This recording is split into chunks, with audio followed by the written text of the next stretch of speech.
Good afternoon, good evening, and good day. Good morning to those of you on the West Coast. Just barely.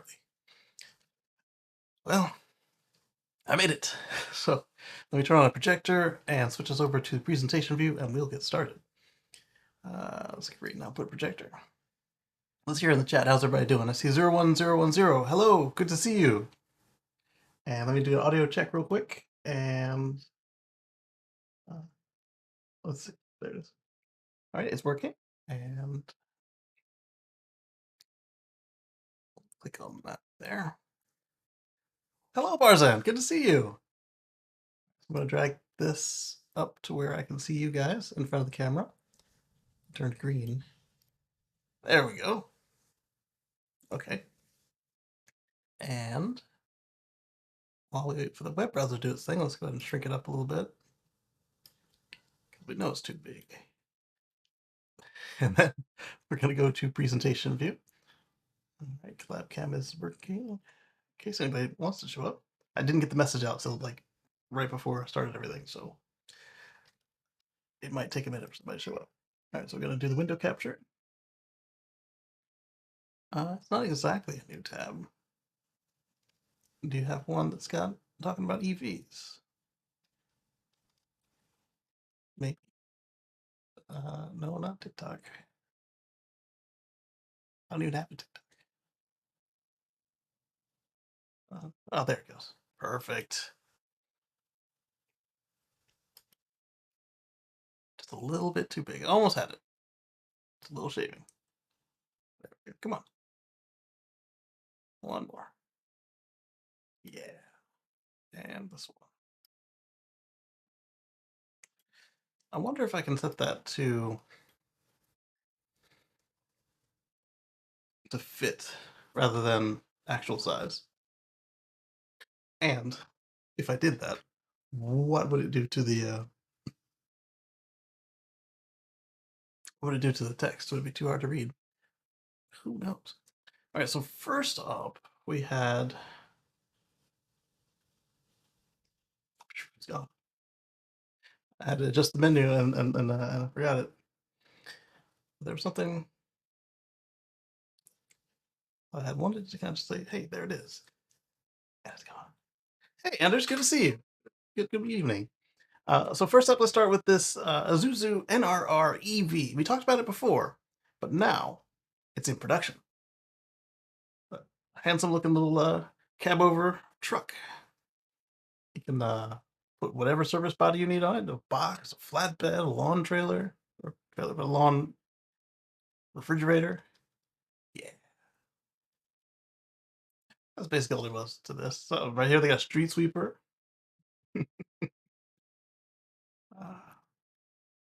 So basically the news on this one is that it's in production. And let's go on to the next thing. Guys. So last week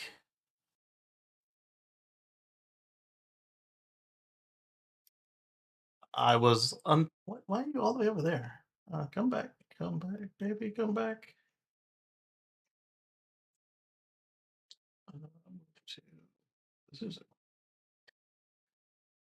So I said that apparently I was mistaken last week.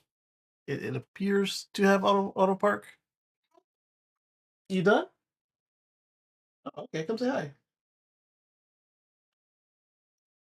She decided she was gonna give herself a jelly a jelly facial with her jam and toast this morning. So she got a nice fresh bath.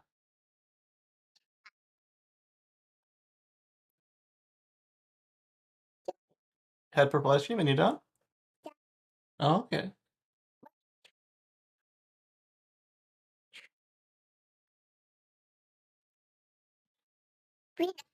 You had green ice cream and bread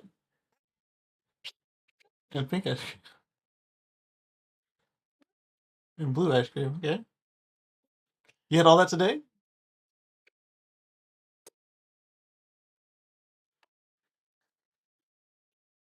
Oh, you had rainbow ice cream. Okay, that makes more sense. Because if you had all those ice creams today, you'd have your tummy would hurt.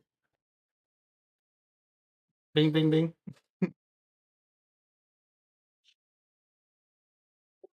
Down. Okay. Have a good day.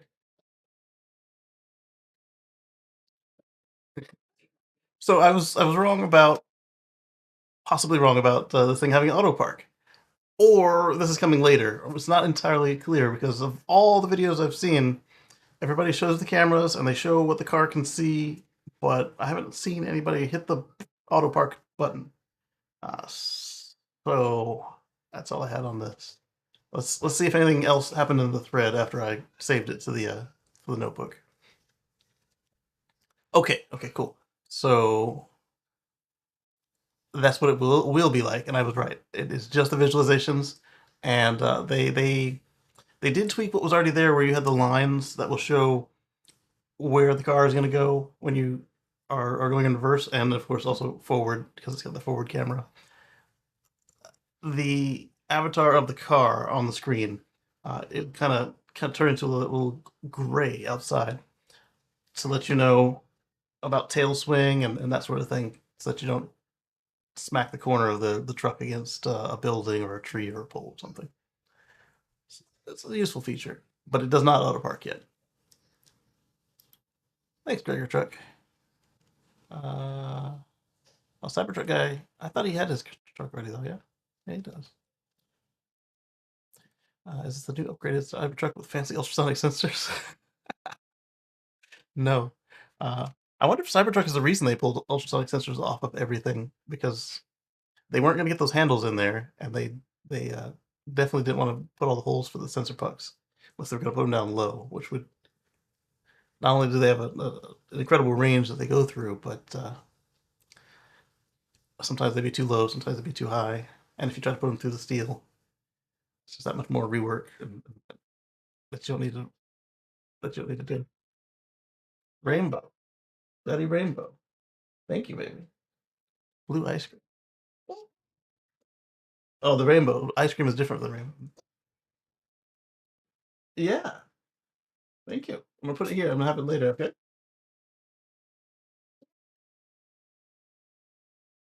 Well, they can't hear me talk. My mouth is full. No, baby. Thank you, sweetie. You scared mommy. Oh, you shared with mommy. Oh, that's so thoughtful of you. I came by. You came by. My came by. Me came by. Dad came by. You did come by. Me came by. My came by. Me came by. Say bye. Baby came by. They came by came home. We came by came home. Oh, you can't buy a lollipop now. I came by rainbow. But you have a rainbow. You can have rainbow? Yeah, you got a whole bag of them. Why do you need 5 more? Yeah, finish what you got. You have a little bit of money, but you don't have a job. What? Is your band-aid? Okay, but used band-aids need to go in the trash. You can't put a band-aid on again after it's already used. Yeah, we'll put it in the trash. All right. With your baby, why did you have a band-aid? Mm.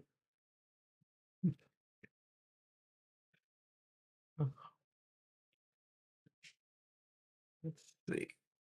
Love that the wheels turn in the animation. Yeah, that's nice. They've done that before. Is FSD out for the Cybertruck? Yes and no. Yes, as a package, and it's included on all the ones that you see so far.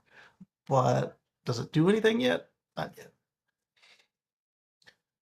All right, so let's continue on. Make sure I didn't miss anything with you guys on the multi-stream. Let's check. All right, we're all set. Let's continue on to the next. All right, so this next one is from Autoblog, and I am just racking my brain. What was I going to share that I forgot?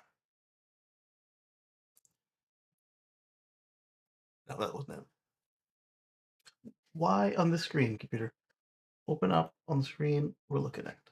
I even clicked into it and did stuff. If the next one opens up way over there, then I'm going to go ahead and just manually copy and paste everything from for the rest of the show. Hold it. Why? Okay. You dancing?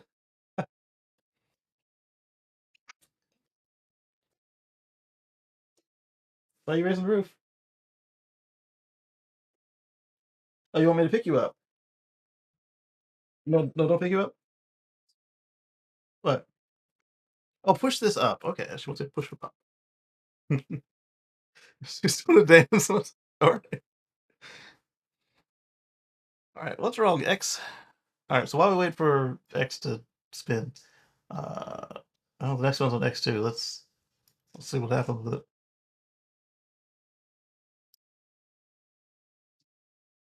The wrong window, of course. So we're gonna move this one as well, and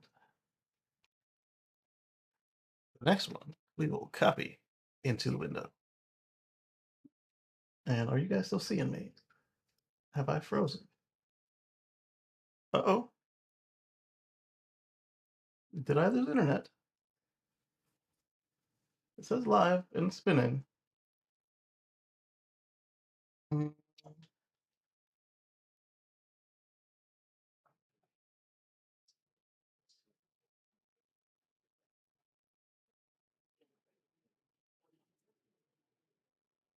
it's no good. Hold on, baby. Oh, push that up. Here you go. Here.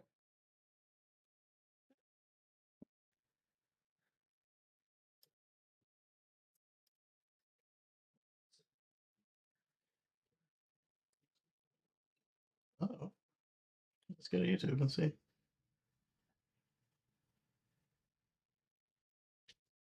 Oh no, we're live. Well, at some level. I guess I'll restart the browser. Let's do that. Um, how do we want to do that? Come back here to the live stream. I was about to switch internet connections, but that was unnecessary. So now let's go to. Is it my DNS? No, because again, we're getting out to the internet, so let's not mess anything up. And let's open a new tab on this one so it doesn't start playing YouTube videos when we come back. Uh,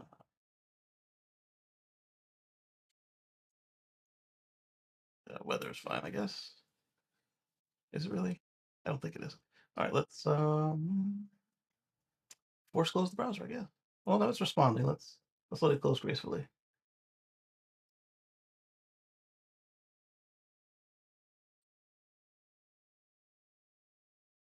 Yeah, please.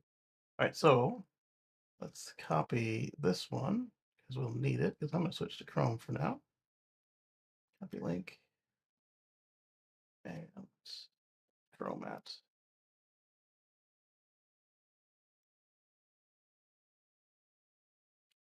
I don't see Chrome. It says it's running, but I don't see it. Uh, let's open it again. Maybe it just doesn't have any windows. There we go. All right, so now we're going to make a fresh window because there's a lot of junk in that one. And we're going to come on over here. Great. Then we're going to bring all you guys back. That's not you. This is you.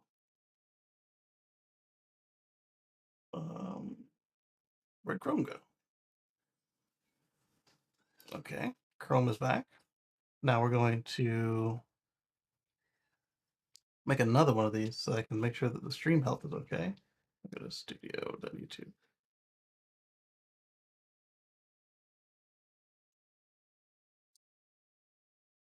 And we're going to put that back where it belongs. But we're going to bring it on top of stream so I can see it.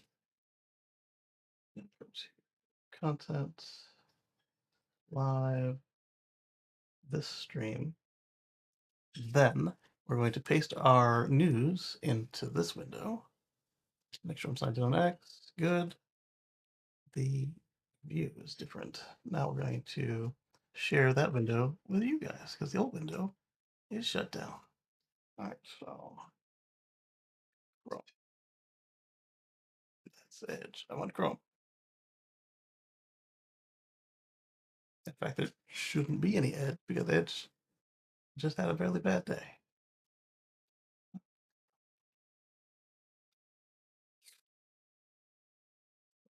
I could share the whole screen, but then I wouldn't be able to see it. And if I can't see it, I don't know if you guys can. Let's see, dock, control center, clipboard.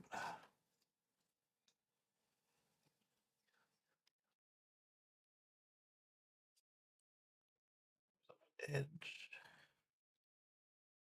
I had a Google Chrome running before this thing buzzed out on me. Let's see. Mr. All Electric Car Lunacy says, so convenient when Windows puts the X in the middle of the window. Yes, exactly.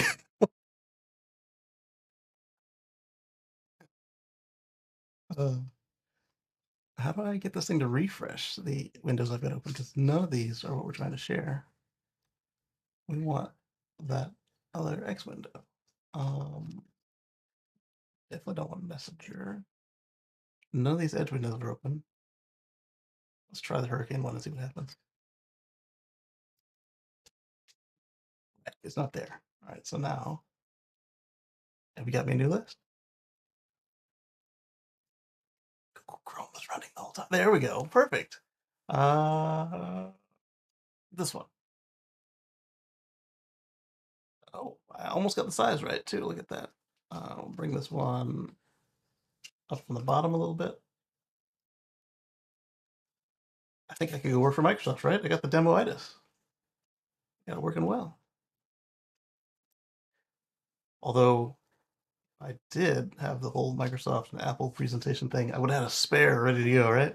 Had a spare internet connection, spare a lot of stuff, but not. I guess I even did have the spare browser, but the ability to switch them, I haven't practiced that. All right, so Autoblog says, what are they saying? New tweets, new tech from Hyundai and Kia aims to improve heating, cooling, and efficiencies. So let's take a look and see what they're talking about here. It's Inside EVs. No, it's not. Well, it's the same company as Inside EVs. They're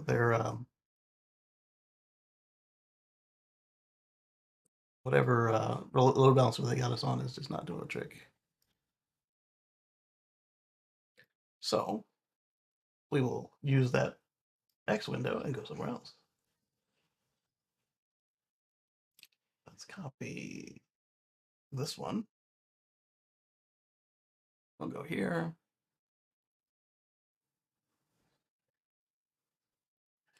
So this one is a pretty cool stat. I'd like to see it elsewhere in the world, but it's a good start.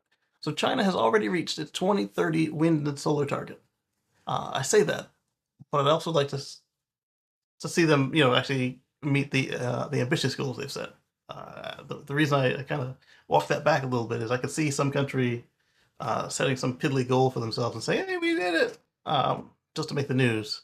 But no, this is fantastic.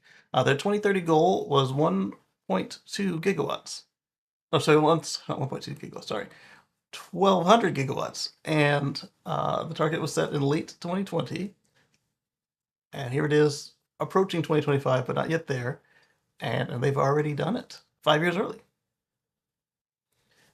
Kudos to you all. Now maybe we can too. Add that. And the year's not even over yet, so they're probably going to overshoot it. The yes, but China argument doesn't work anymore. So what he's talking about there is the whole, oh, well, China's still doing coal and stuff. They are actually doing their part of the agreement. 100% clean energy by 2040, no coal by 2040.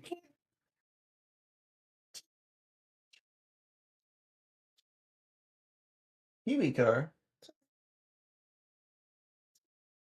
Hi. I mean, we have some folks who can tell you about Kiwi cars. They're right around the corner from them. All right, so no coal by 2040, no fossil fuels by 2040, and zero carbon intensity by 2040. So it's just a matter of making the goal, following through, and keeping your wherewithal about it. Keep the will, not this constant flipping around because it's expensive, because it's hard, because of this, because of that.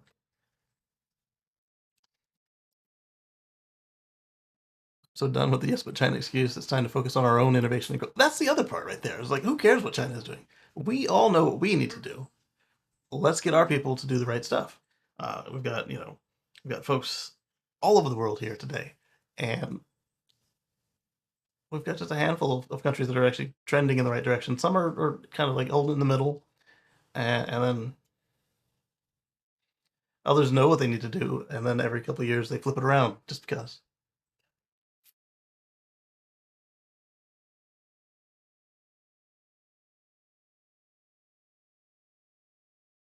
Remember China did what? Yes, but China's building 6 times more coal plants, whatever. Yeah, but they gotta phase them all out. And uh, yeah, they're reporting on themselves. That's not the point of all of this. The point is, uh, they say they're doing it. Good on them. We all need to do what we said we were going to do all those years ago. Norway, they're doing on the personal transport front. They pulled it forward on the they pulled forward on the deadline for ending personal transport, new fossil fuels. But that's not all of it right there. Next, we've got, let's see if Inside EVs and crew have put us on a different computer while I load up the next article.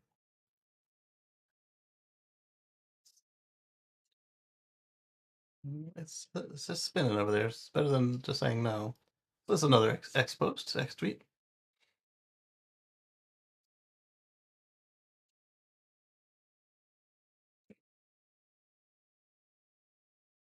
Are we going to do this again with the stalling?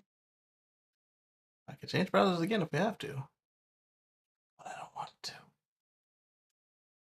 Maybe it's me. Let's quit some stuff.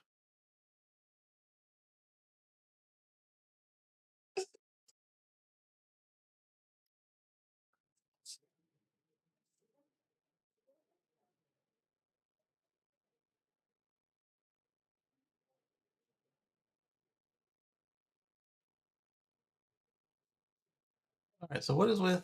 Okay, it's back. I say what is with what is with X today and killing my computer? All right. So Porsche says no fake EV shifting needed because the electric engine is better.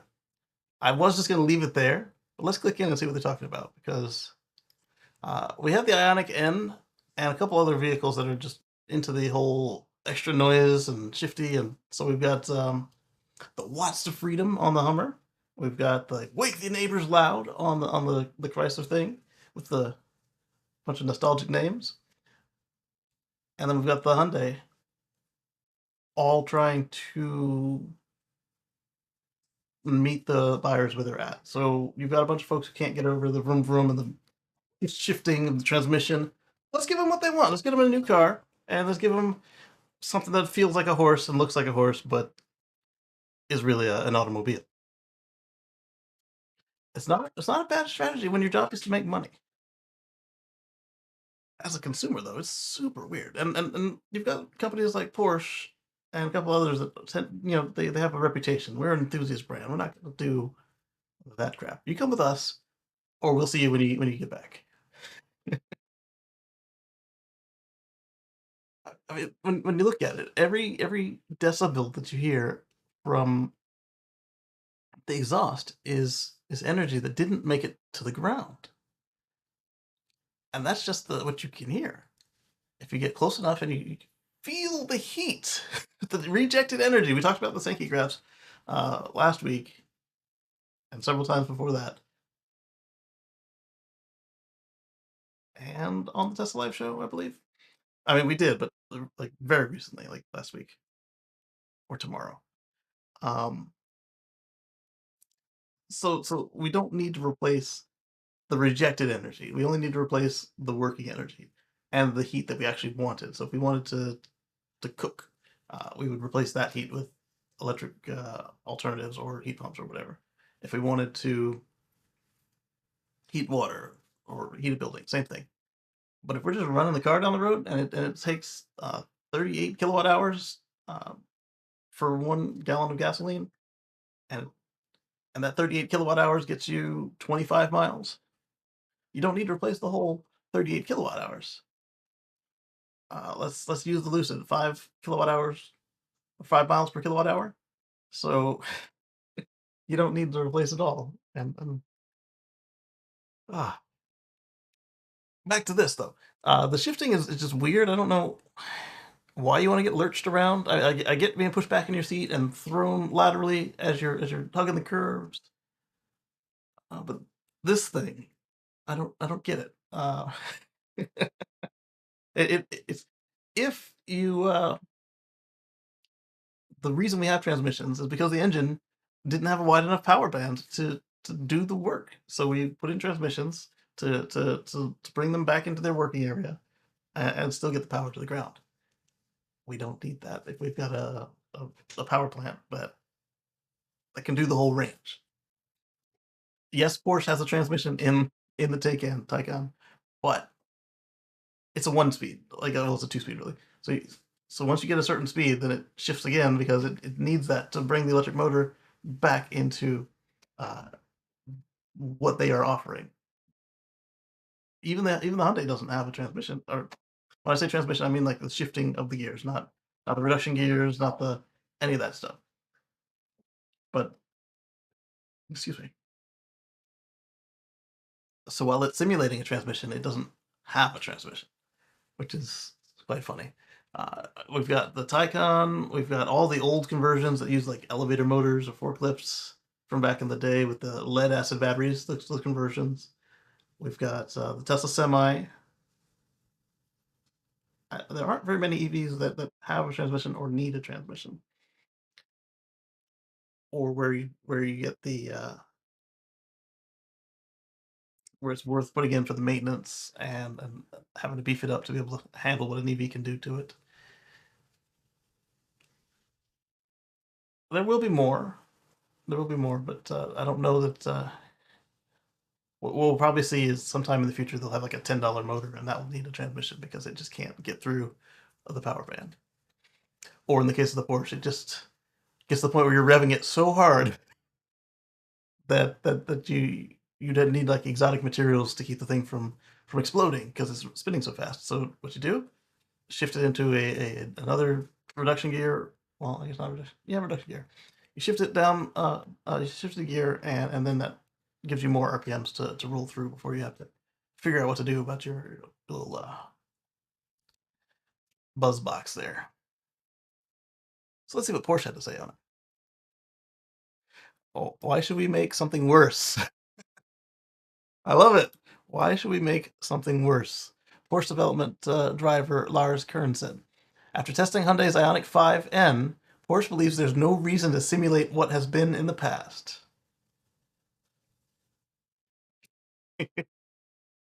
I like that stance right there. Porsche is not impressed with fake EV shifting. Sunday deliveries. Uh, yeah, Porsche. Where were we? Porsche is aware of new tech like simulating the feeling of an ICE car shifting in new electric sports sedans. However, it doesn't believe that the hyped up feature is worth it. The electric engine is better than an ICE. Says Kern. To the Australian media via Drive. So we figured that there's no reason to simulate what has been in the past. These comments come after Hyundai launched the first electric performance car, the Ioniq 5N. Equipped with NE Shift, Hyundai's sporty EV simulates the feeling of an 8-speed dual-clutch transmission. So Porsche can afford to be a purist about it, and I respect that. But at the same time, Hyundai is selling, they're doing quite well. They're selling what they make, and if this is what their customers want, you can get them an EV. You can have an off switch on all the garbage, off, off, off, and then at some point somebody will be like, "Yeah, this is. I like it better when I'm on the road. It's not buzzing in my ear with the fake engine noise." And then on their next one, they'll know they want an EV, but they won't necessarily be looking for all that other stuff. They can even keep it another generation. Just keep all that in there, and then it's off by default. Then you can have the sport tech, any shift. What do they call it? Any shift. Yeah, and that way you don't lose the customer because somebody else like Dodge has done the wake the neighbors loud situation.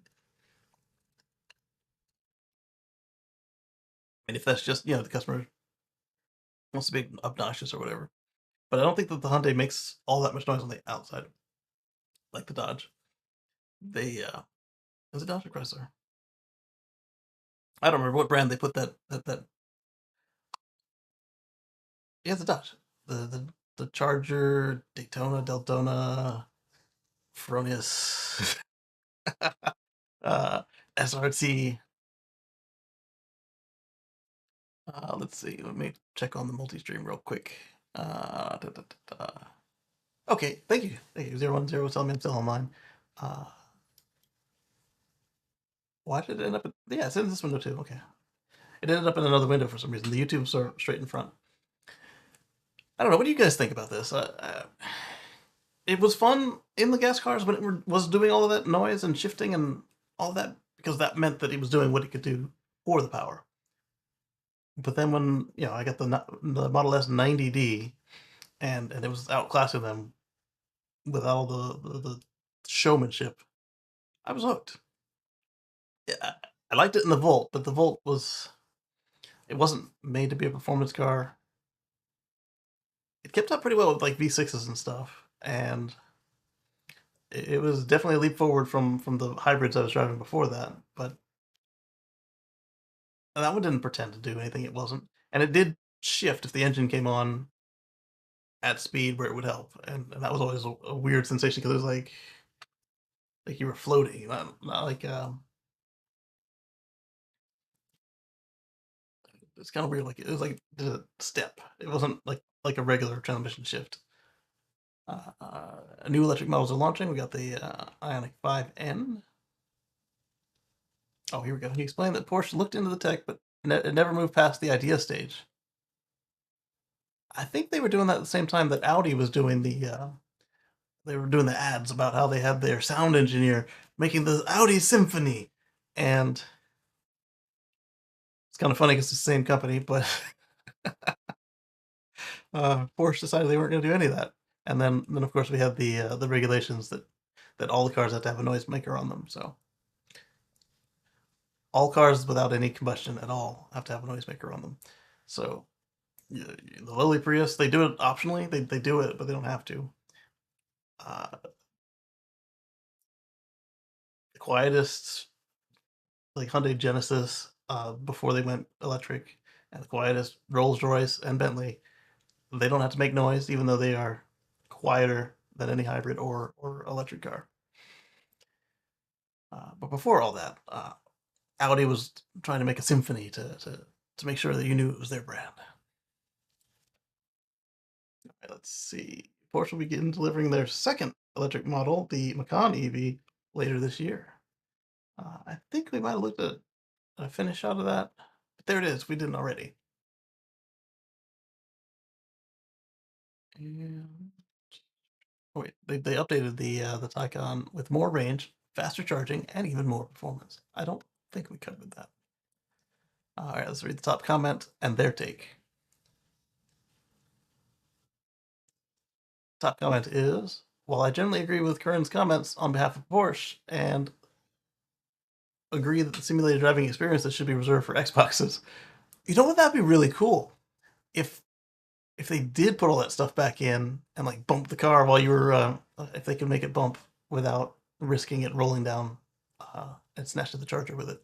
But like if you could do like beach buggy racing or whatever the Hyundai version would be while you're supercharging, and is doing all of that faffery, and that might be kind of fun actually, because That's what we always try to recreate when we make these like racing sim rigs. You get the wraparound screen or the 3D goggles, and you get the wheel and the pedals.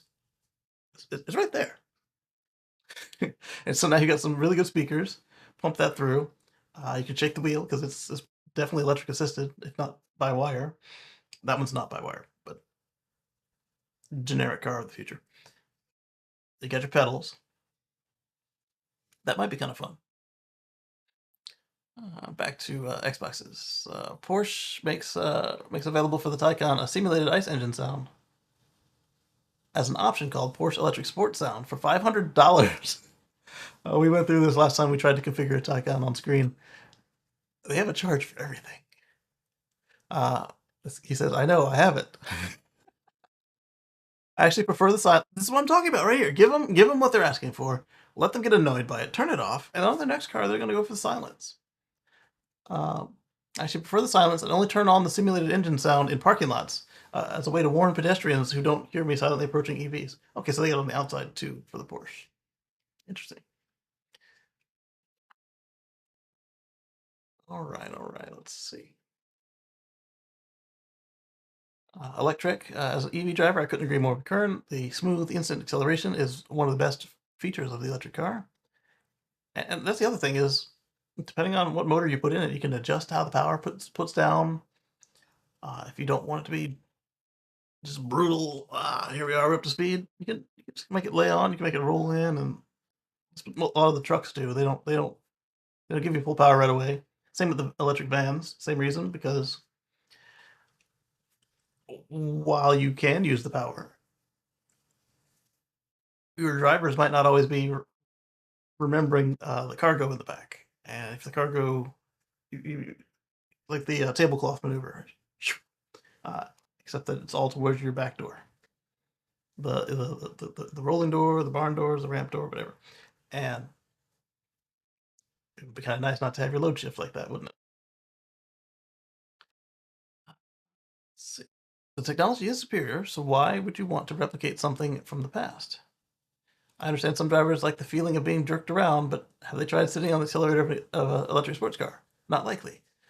Some have, and then they'll say they didn't like it, or uh, I mean, I get it's not what you're used to, but some of them it's really just an objection for why they can't bother looking into it.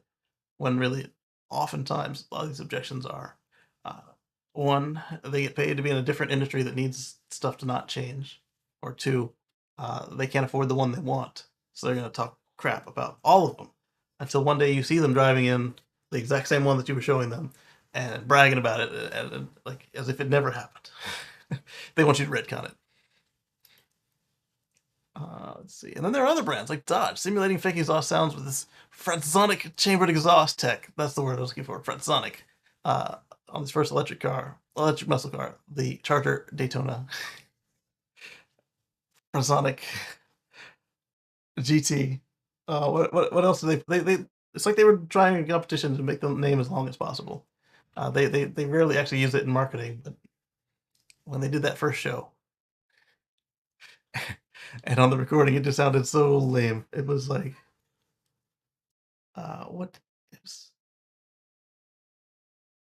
it was like you were playing a bad video game. It was like, "Ning, ning, ning." Everybody else who was there said it was awesome, and you could feel it in your chest, and because the Fransonic chamber is really just a huge subwoofer, and pointed outside, and so you could feel it because it's a big speaker. But whatever microphones everybody had there were not capturing the essence of what they were trying to show us. Again, as EV driver, the silent drive is one of the best parts of going electric. You'll notice a world of difference the first time you drive an electric car. Yeah. And again, uh, what do you guys think about? Leave it in the chat. Leave it in the comments. What do you think about these fake noises and shifting? I mean, if you enjoy it, that's fine for you. But I'm just uh, my objection is that the uh, manufacturers, like, why do we have to look that way? And like I said, for Hyundai, it makes perfect sense. For Dodge, it makes perfect sense. Meet your customers where they're at. But we don't really need to go there, folks. Come on, get over it. The uh, the uh, the simulated horsehead car. You might remember that. Was it Chicago, Detroit? It had a fake like a carousel horse. Well, the wooden carousel horse. It was grafted on the front of this like wagon because it was a car, but they wanted it to not scare the other horses. All right, so what is Hyundai doing? Uh, da, da, da. The nano cooling film applied across glass surfaces. Okay, that sounds interesting. In test, the application reduced an interior temperature of 96 degrees from 118. That's kind of cool. And let's go on to the next one. See if I can find my cursor. All right, this one's coming from Tesla Energy. And we'll go here. Batteries sent more power to the grid in ERCOT ISO, so more energy to the grid in Texas than ever before. Always a plus. Breaking down a record-setting day in ERCOT. Autobidder making any money yet? Tesla Energy? What kind of question is that? Autobidder's making tons of money in Australia and Europe. Why wouldn't it do it here? All right, so they included this tweet from Grid Status.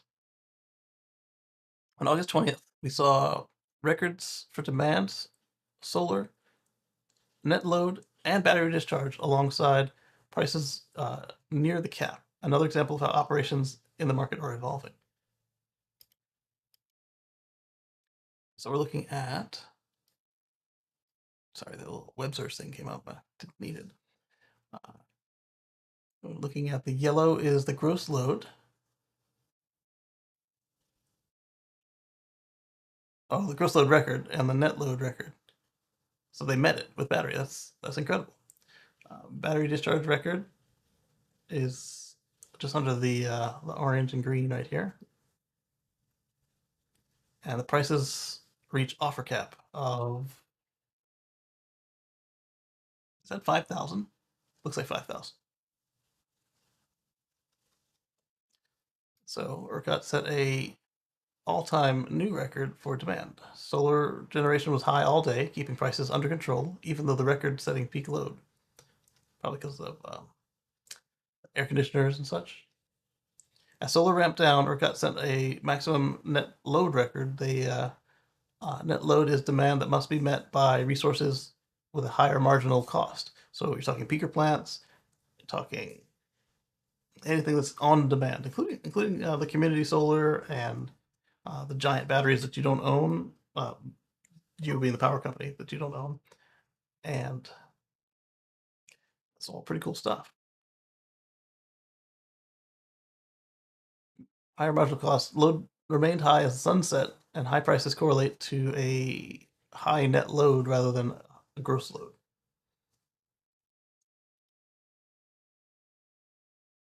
Battery sent more power to the grid in ERCOT than ever before. Shattering the previous record, battery discharge peaked at 20% higher than the previous record on only the day before, as ERCOT released the ECRS fully. This led to some of the highest sustained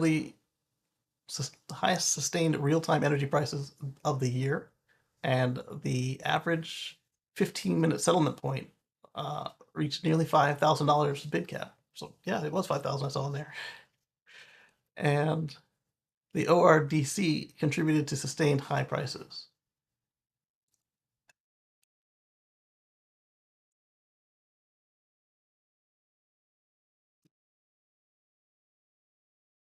They deployed nearly all available capacity without experiencing reliability issues. All right, so you guys are learning how to keep a grid up. That's nice. Physical responsive capacity and capacity available to the SCED within 5 minutes declined significantly despite 2,000 megawatts of extra capacity released from the ECRS. And August 20th, 2024 demonstrated the ever-changing facet of ERCOT. Minimum net load was 70 gigawatt hours. Or sorry, 70 gigawatts. Maximum power storage was just about 4 gigawatts. Maximum energy discharge total to load ratio was point 0 was 0.05. Maximum load in ERCOT was 85 gigawatts, and maximum solar was 20 gigawatts.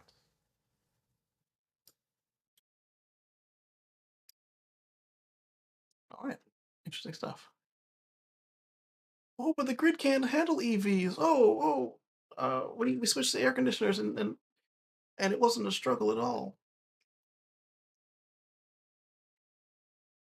We've done it before. We got electric lights from nothing. We got stuff like washing machines and stuff. Then we got the air conditioner. That was the last major draw like an EV.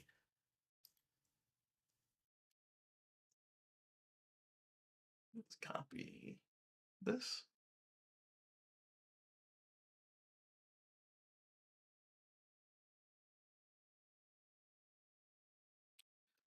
So this one is interesting. We talked about this on the Tesla Life show, where there are several places in the US where it's illegal to sell or service the car. And Rivian, Polestar, a couple others. I don't know, I think Polestar uses dealers. They might not. But either way, if you're doing a direct consumer model, some states have made it illegal to sell your car. And in Louisiana, they denied Tesla their application to do it, and then they dismissed their appeal without ever looking at it. So Tesla appealed to a higher level, and the court said that they deserve a trial. It doesn't mean they can sell the cars yet, but now they have to hear it out. So hopefully Tesla wins, because then you have a choice in how you want to sell your cars, and the buyers have a choice of who they want to buy it from. Party of small business and all that, right? Oh no, we can't let you do that because my neighbor won't buy Little League support or whatever. Tesla supported Little League. Paste didn't go.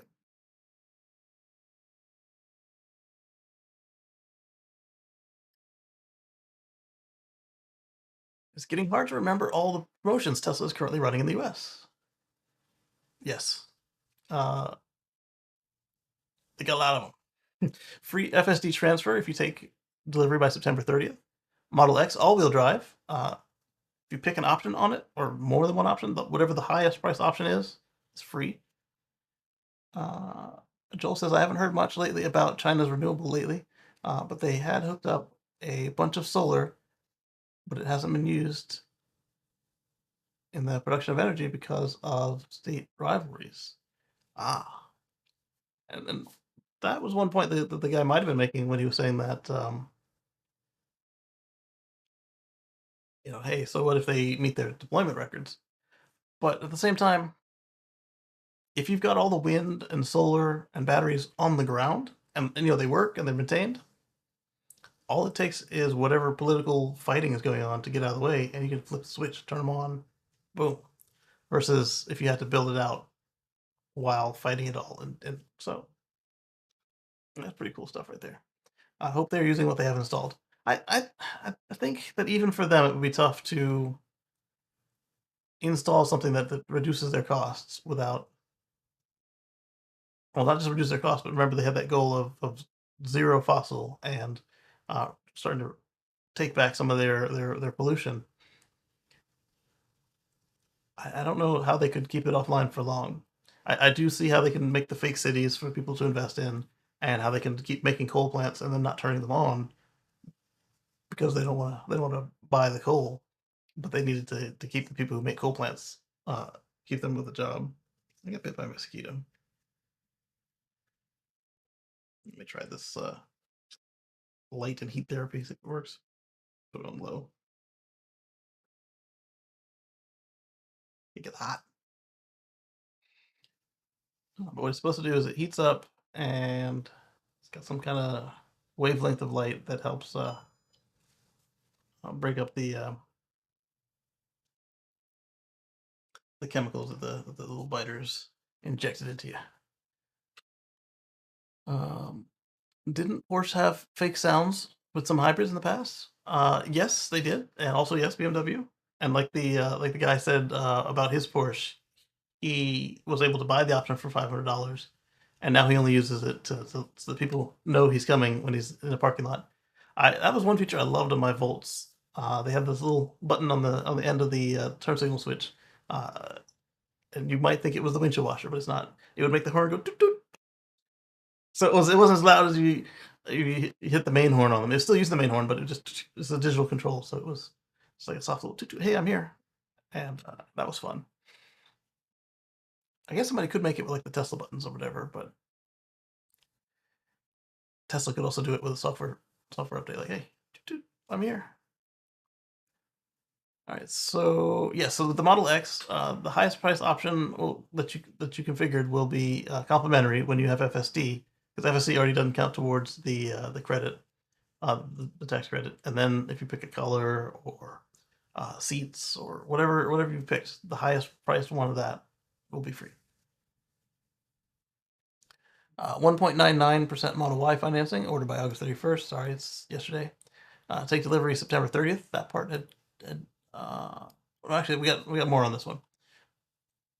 199 financing on Model 3. Free paint on Model 3 Performance if you add FSD. Helps you qualify for the credit. $1,000 discount for members of the military, which stacks. So you can do the military discount. You get your Tesla referral codes. That stacks as well. So right there, if you're a member of the military and use a referral code, that's $2,000 off the top right there. And then you can add in this other stuff. So that's like right there. If you qualify, that's $9,500 before you get into the rest of the specials. Available for all Tesla models, including Cybertruck. No limit on the number of vehicles that can be purchased. That is the veteran, the military credit. And a $1,000 off purchase price of a new Tesla if you use a referral link. And somebody asked me, and I do believe that doesn't count for the Cybertruck. We'll check it again in just a minute. As of tonight, all new Model X all-wheel drive buyers in the U.S. get one paid option for free if you purchased FSD for $8,000. The highest priced option configured will be complimentary when FSD is added to your order. And we talked about this last week and on the Tesla Life show. They have the Drive Anywhere package, and then they have so they split into two bundles. So if you decide to purchase FSD outright for $8,000, then $5,000 for unlimited supercharging and a limited FSD, like for 3 years, and 3 years of internet was a really bad deal because you already paid $8,000. So what they did was you can buy it for $8,000, and then for $2,000 you get unlimited internet and unlimited supercharging. It's still called the Drive Anywhere package. And so on this one, it'll show up like they'll show up that way in the sales page after you click FSD purchased outright. If you don't, it'll say 5,000, and then they'll have in there that it does come with FSD for 3 years as well. Let's see. Oh, we were going to check out the referral code. So ts.la/Kacey1109. That. Put that in the chat in case any of you guys don't have a Tesla yet.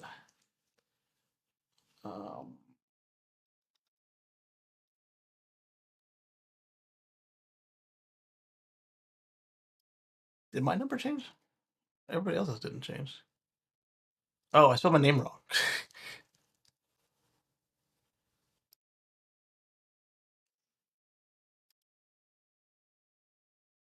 There you go.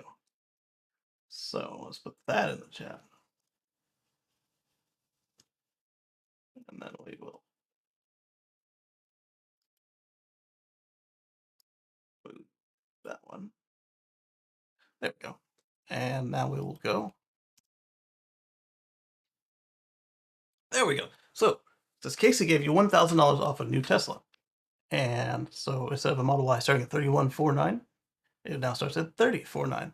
Model 3, 28. This works around the world. So if say you're in Canada, it would give you the Canada situation. If you ordered it from Norway or England, you get the same local plan for that.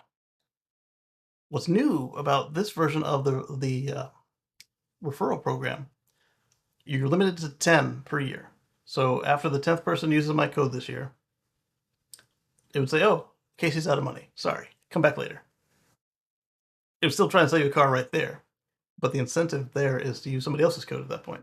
Like, hey, how about that Mark guy? He's still got any codes left? And then you can get your $1,000.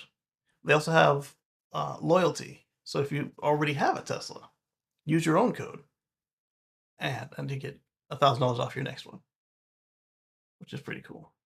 But again, only 10. And yes, confirming Cybertruck is not on this list. It's typically the referral program is designed to push the other cars, so it makes perfect sense. Model S for 67. Model X for 64. I love it when this happens. Model X is cheaper than the Model S. It's happened a couple times in history, and here it is again.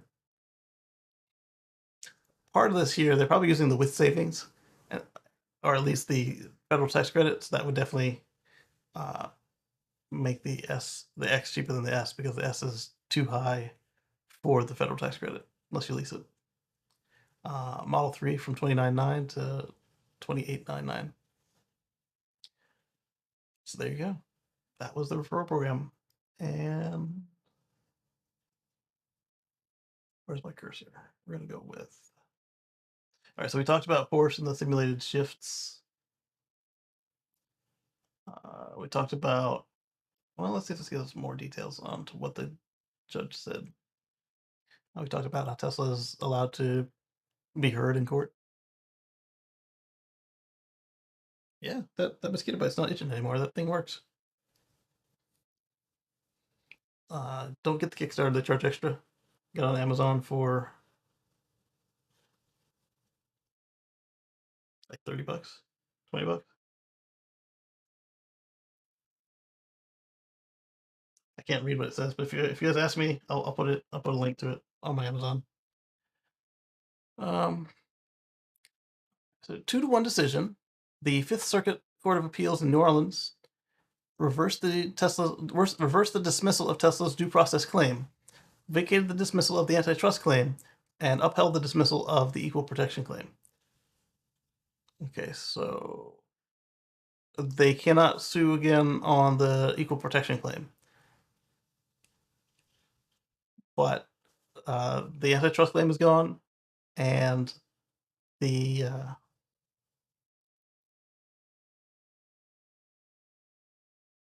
due process, they were saying that they were slighted. And Louisiana said, no, we didn't. This was just, this was legal, and this is the way to go. And the U.S. court says he violated their rights, and take him back to court. I was kind of hoping he'd have a link to the opinion on that one. Oh, Yahoo might. Elon says, nice.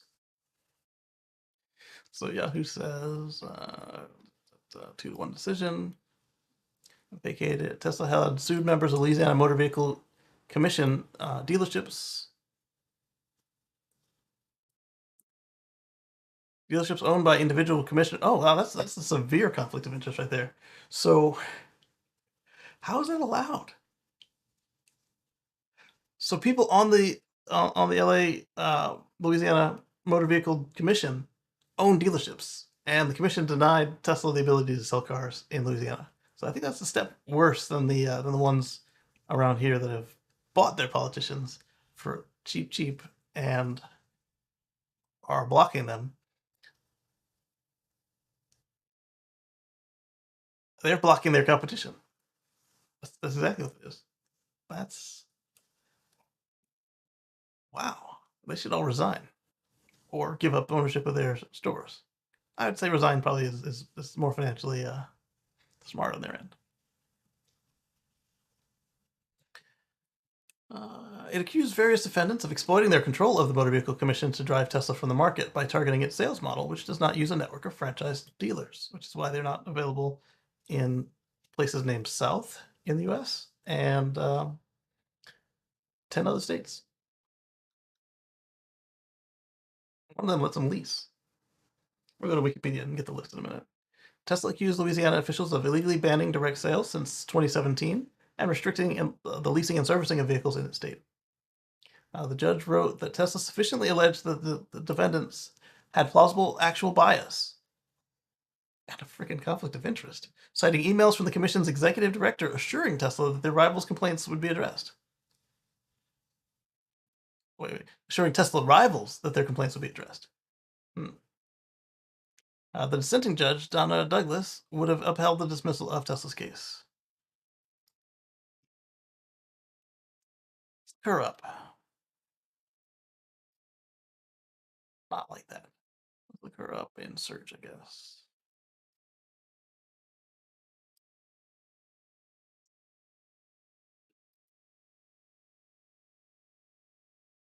American attorney, United States Circuit Judge. Okay, yeah, that's her.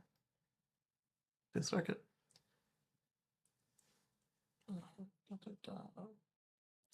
Served as a magistrate in LA from 2019 to 2022. Graduated St. Mary's. Bachelor's of Art. Juris Doctor. Okay, from 2000. So she's educated. Let's see. 2001, served as a law clerk for Judge Ivan. 2003 to 2013, she was a member of the Civil Service Commission. She was a partner for 17 years at New Orleans, Liskow and Lewis. I wonder if she said why she would upheld. That is really what we're at right there. What I was looking there is to see if anything came up with like scandalous, like if this was one of them weird judges. She doesn't appear to be a weird judge, not from that quick search. The issue is whether a company can change the composition of a state's regulatory commission because it merely disagrees with state law, which is okay. So this is her dissent right here. The issue whether a company can change the composition of a state's regulatory commission because it merely disagrees with the state law which the commission is required to enforce, she wrote.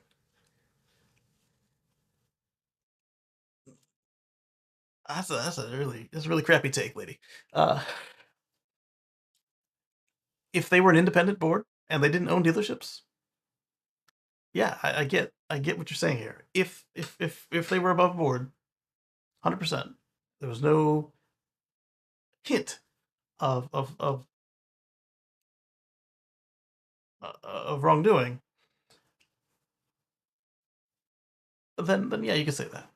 But when they own dealerships and you have proof of them emailing back and forth saying, "Oh yeah, don't worry about it, we got you."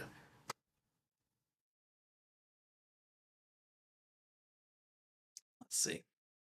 But Tesla cannot use this court as an end around the legislative process. It's not just Tesla. It's Tesla, Rivian, Lucid, the American people. Like, this isn't a gun. This isn't medicine. This isn't. I mean, yeah, you can kill people with a car, but it's not. There already is licensing standards, and it's up to you guys whether or not you do inspections and safety. But even then, if they don't have any of that, and you drive a car that's just falling to pieces, the police can pull you over and give you a fix-it ticket, even though there are no inspections.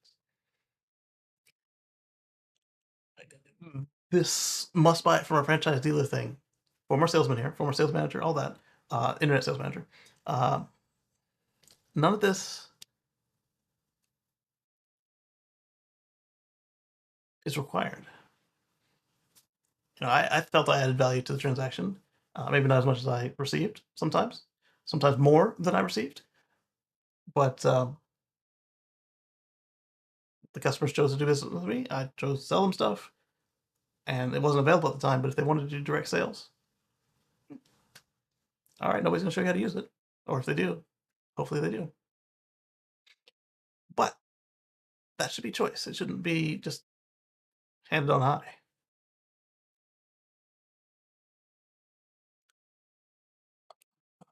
So lawyers for Tesla did not immediately respond to, right? Send it to Tesla PR, get a poop emoji back.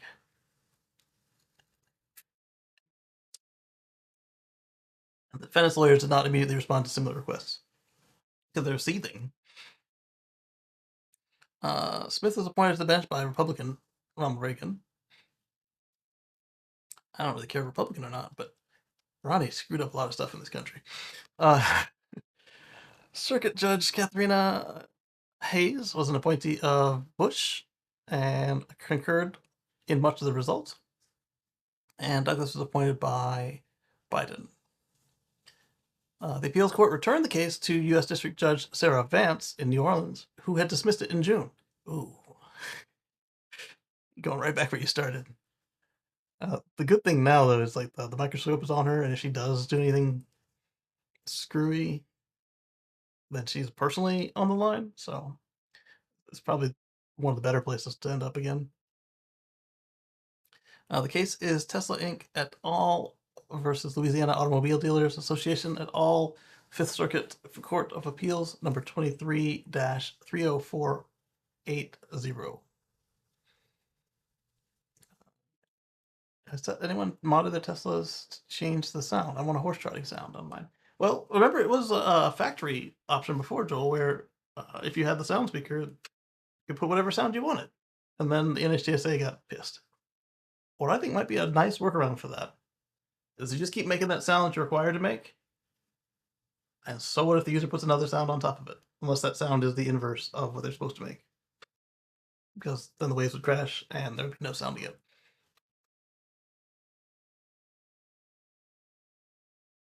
The law wasn't exclusionary or aimed at anyone in particular. Yeah, it was.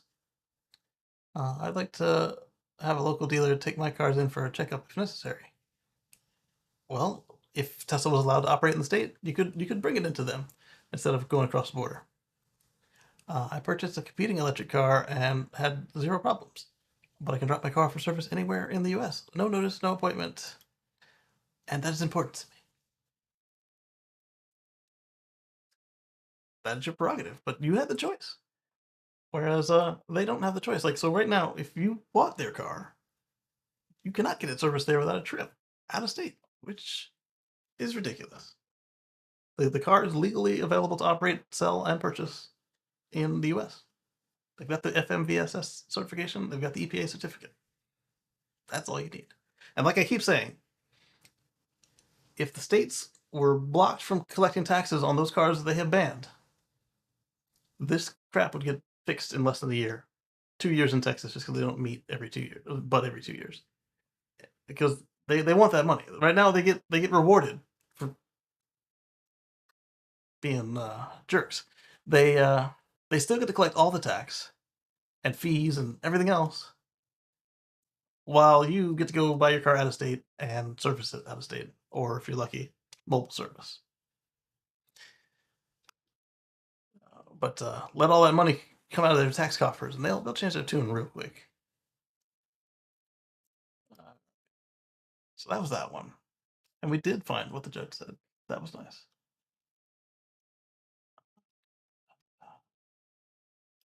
This will be a really long link. We've got go there.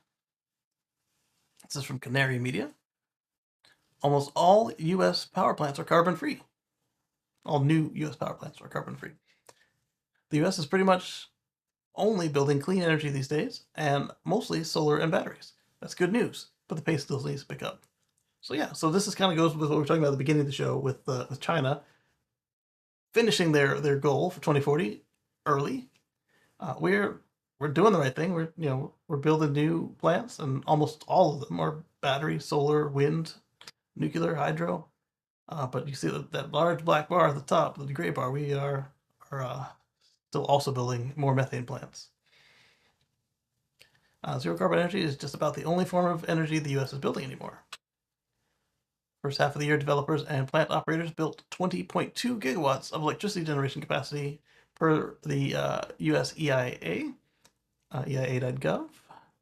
21% increase from the first half of last year. The overwhelming majority, 97%, was new capacity added this year from carbon-free solar, battery storage, wind, and nuclear projects. There we go. That's the country that we love to brag about. All right, so fossil gas is the black one. Nuclear is the gray one. Okay, so there's nothing wrong with the gray one. Just the black one. Batteries yellow. Batteries aren't really a power plant. They're more like we saw with Texas. They're just kind of holding it up, which is a good thing, but you need something to fill those batteries. And you got solar and wind.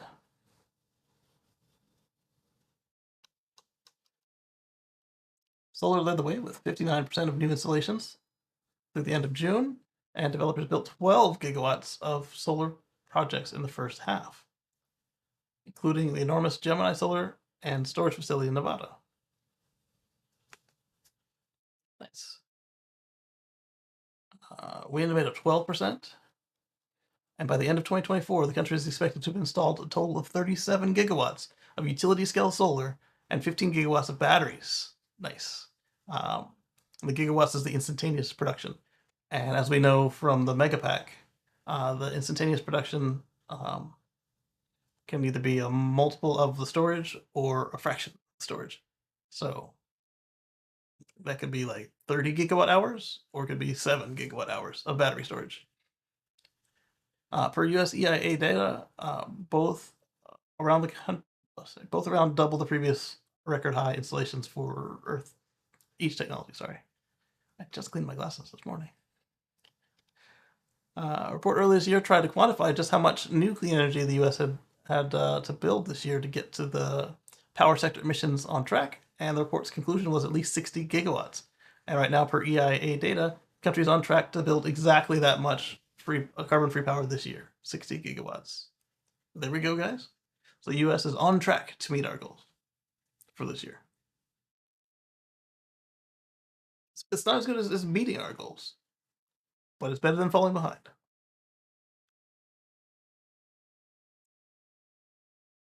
And we've got some good news for Starlink.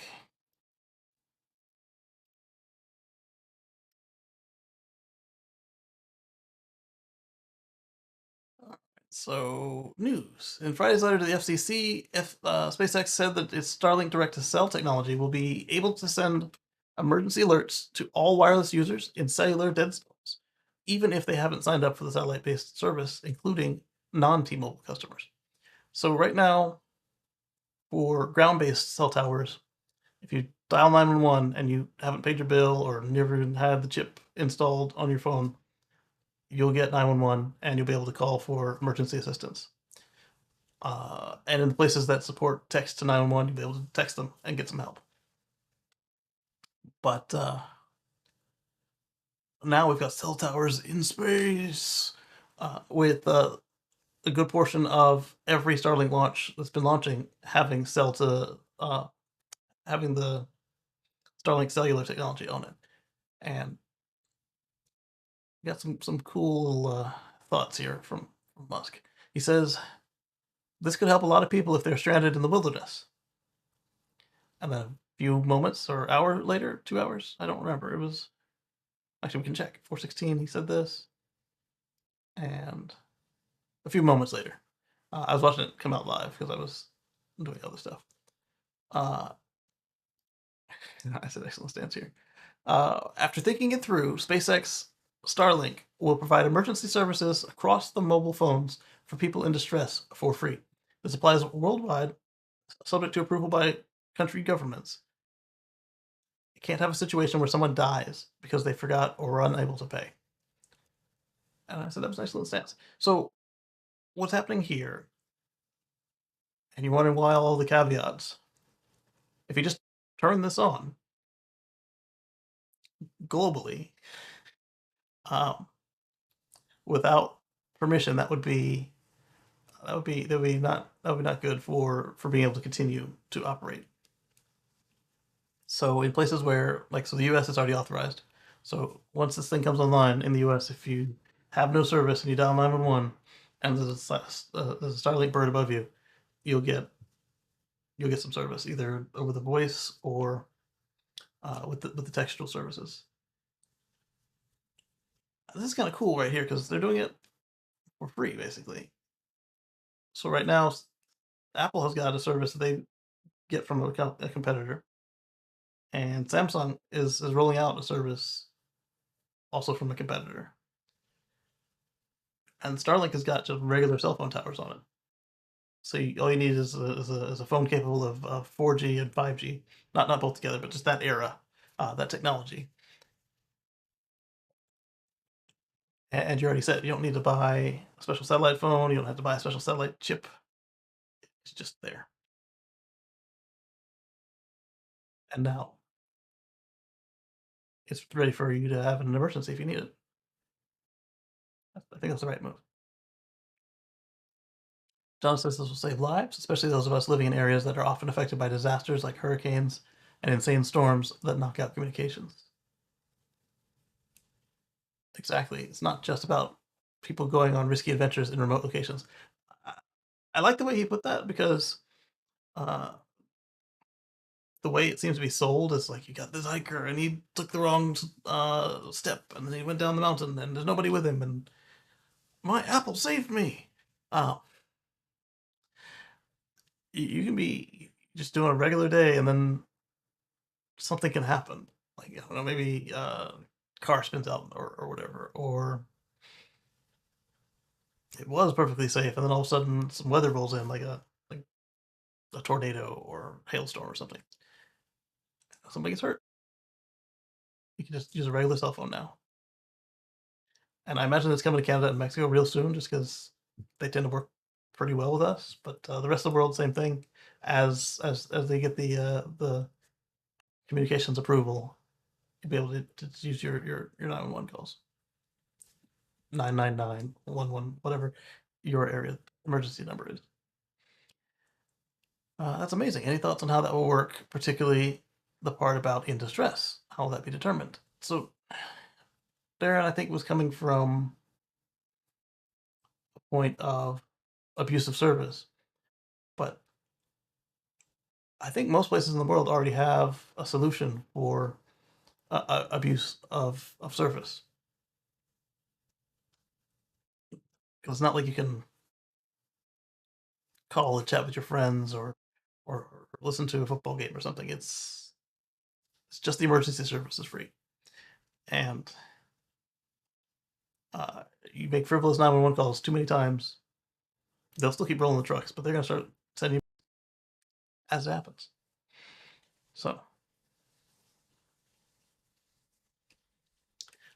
I think that he was coming from the regular service because the regular service is not free, so you don't have to worry about abusing that. This would be for 911 calls or the local equivalent 911 calls. Just like Garmin emergency services, you send a message to the emergency response team that texts you back requesting info about your situation. They get your GPS location directly from the data link. Then they can inform local services and keep you informed of the progress. Now, we don't know that that's actually what's happening with. Oh, there goes my. Welcome back, Microsoft. We don't know that's exactly what's happening with how Starlink is going to handle their emergency services. Is it going to be real time, just like you're texting 911 depot, you're texting, or you're calling 911 operator, or is it going to be more along the lines of low data link, like the Garmin and like the Apple, where it's asynchronous, or it's going to be both?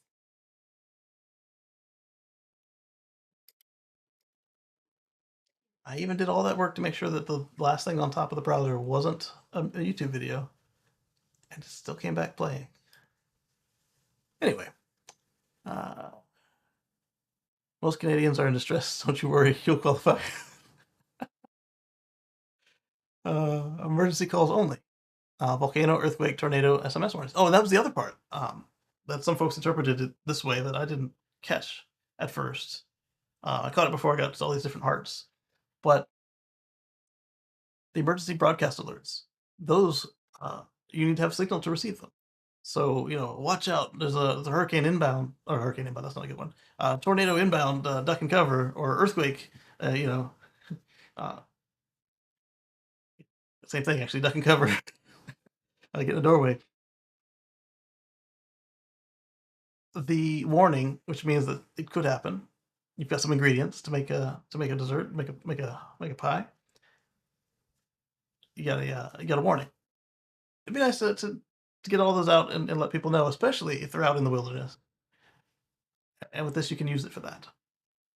But then you've got the watch. The watch is ingredients. You're all ready to go. And then the next step up from the watch is the warning. So not only do you have the ingredients for pie, here's a pie. It's done. Look out. Head on a swivel. And so at that point, you really need to know what's going on. And especially they've gotten so much better about these. Um, like this hurricane season, I've had like they come in like minutes before the mess comes in, and they didn't used to be this good. Um,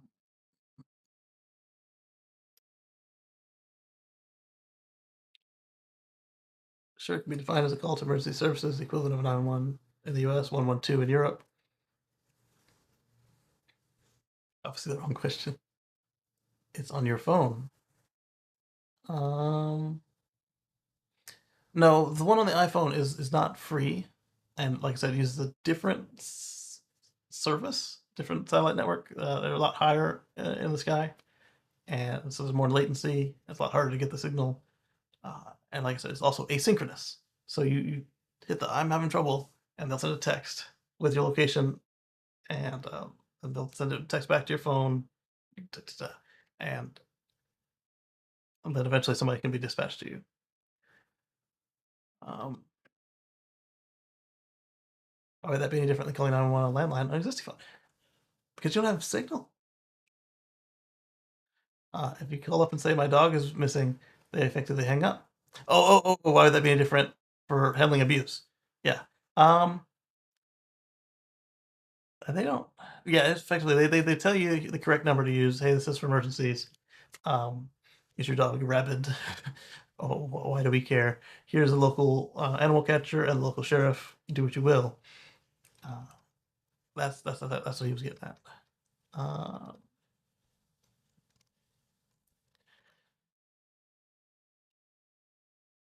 that wasn't the last of this. I don't know if I have them grouped together in the notes. I didn't do much grouping in the notes this week. I did some.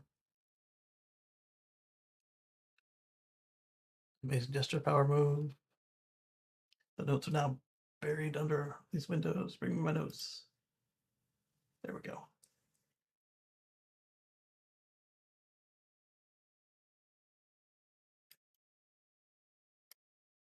You know what?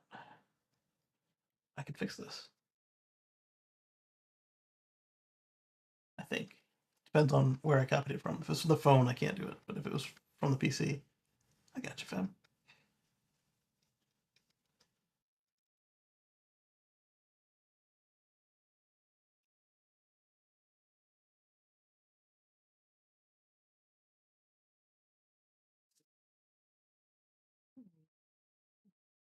I don't see it, so just know that we're coming back to this subject.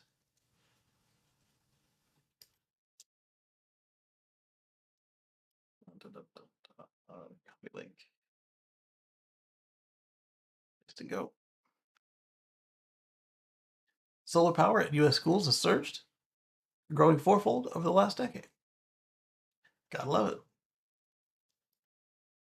Let's get some numbers. Do they have numbers? I was gonna go to the next one, but some numbers.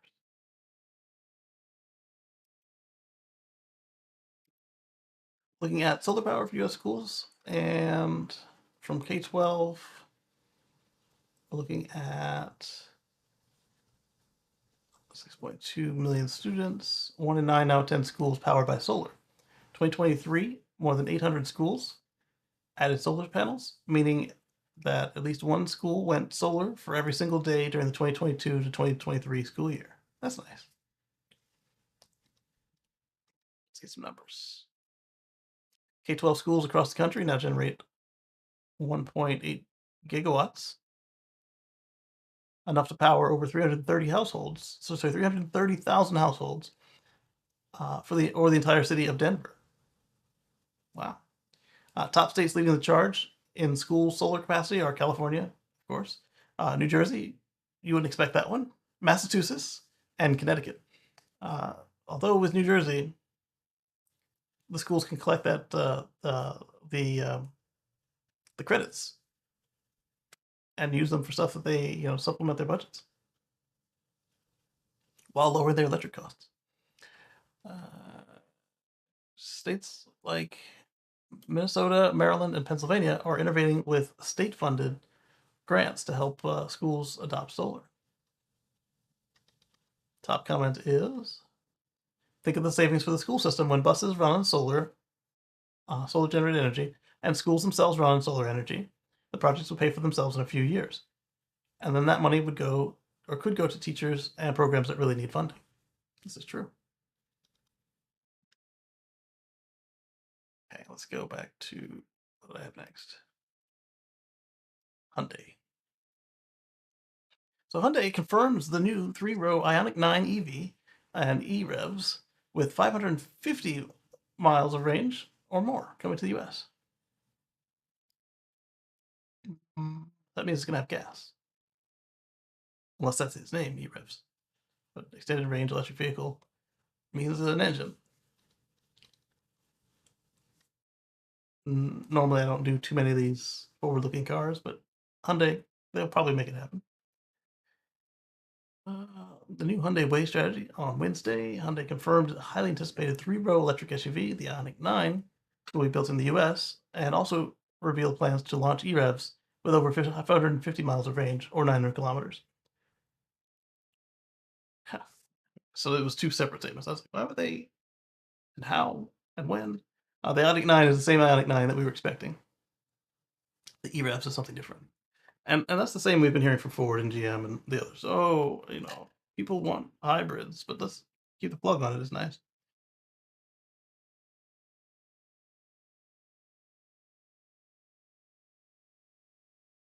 New mid to long-term strategy.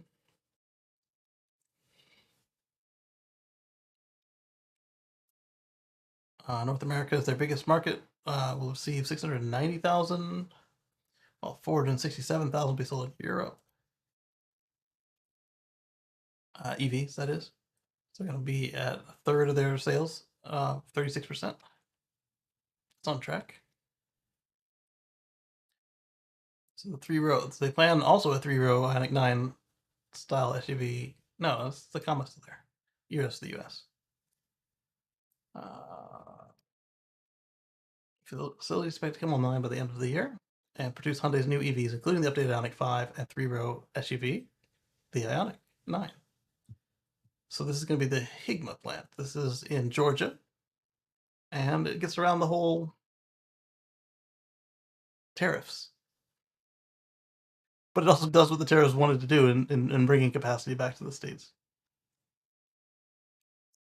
They confirmed the Ioniq 9 and 5 will be built alongside hybrid models in the US as it looks to meet a growing demand. So they're being practical about it. They're making them. They're not making a big fuss about it. Unlike the other two, which are letting the news run away with, oh my goodness, the EVs are falling. Just because they pulled back a Model or 3. Now, over 550 miles of range, that's probably very Volt-like, or like we're going to see with the Ram Charger, where it's actually a normal SUV, or not a normal SUV, a normal EV with a gas tank. That's one way to ease people over. I don't know that you need that kind of range without towing, but it will sell people. And then on the next one, they won't want to pay extra to not use it.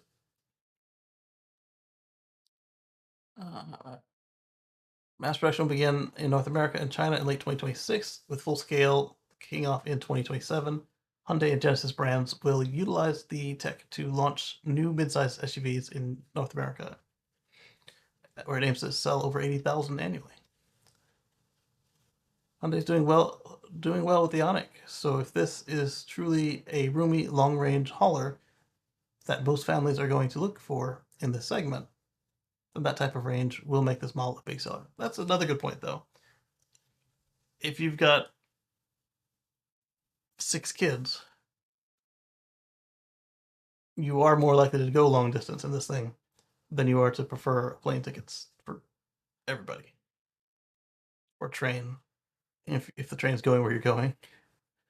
Uh, it sounds weird to say that, but here the trains don't always go where you're going, unlike the rest of the world. Whereas you just hop on a train, you're good to go. This type of range will make it a big seller. Kia has the EV9, so it will be interesting to see how the large electric SUVs that are out there and up and coming will do. Looking forward to reviews of this model as well. Next, we've got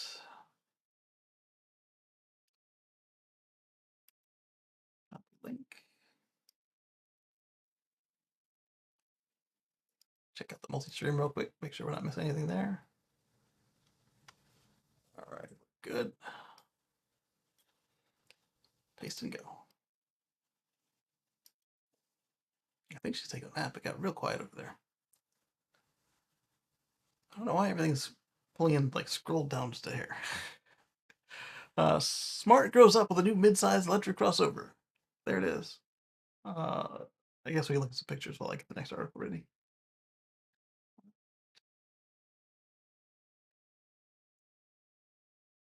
There needs to be an option to make the cursor stand out more when you're in dark mode. 185 inches long, good gracious. Smart number 5 has a very similar footprint to a Tesla Model Y. That's it's no mini car anymore. I'm guessing the charge port is there. What is that? You don't need a fuel can, so I don't know what that would be. No, the charge port's in the back where it goes. Look, right over the tire. So I don't know what goes up front there. The light bar might be there from the factory, but it won't be wired in, as we saw with Tesla. Quite a roof rack. That'll be gone because it's so square. Unless it like pops up, that'll be gone for fuel economy concerns.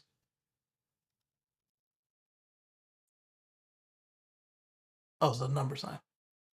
Pound 5. The Smart 5 is the biggest model of the manufacturer's history and is targeting heavy hitters like the Model Y. With both rear and all-wheel drive models, including a top Brabus badged Brabus, which is expected to have 638 horsepower. The number 5 goes on sale in China first and should be debuting in Europe in 2025. There are no plans to bring it to North America. You might be confused and disappointed by that, especially if you like smart cars. But they had a kerfuffle a few years ago. They brought in the electric Ford 2, and they were going all electric, and their dealers rioted. So, yeah, a lot of them actually went and closed, but they don't like us anymore for EVs.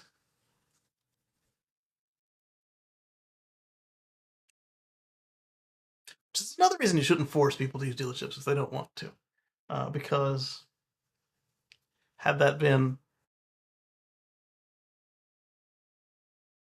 with an independent sales situation, or so not independent, if it had been with a factory sales situation, they would have just rolled them out. It'd been good to go. Customers would have loved it. Yeah, I thought that would go away because of aerodynamic concerns. Well, my European friends, enjoy.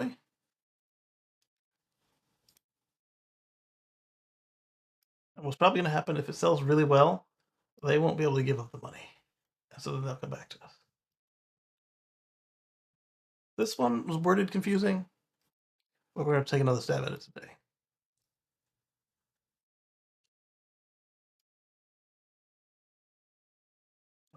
EV news, Tesla reportedly asked Canada for lower tariff on China-made EVs.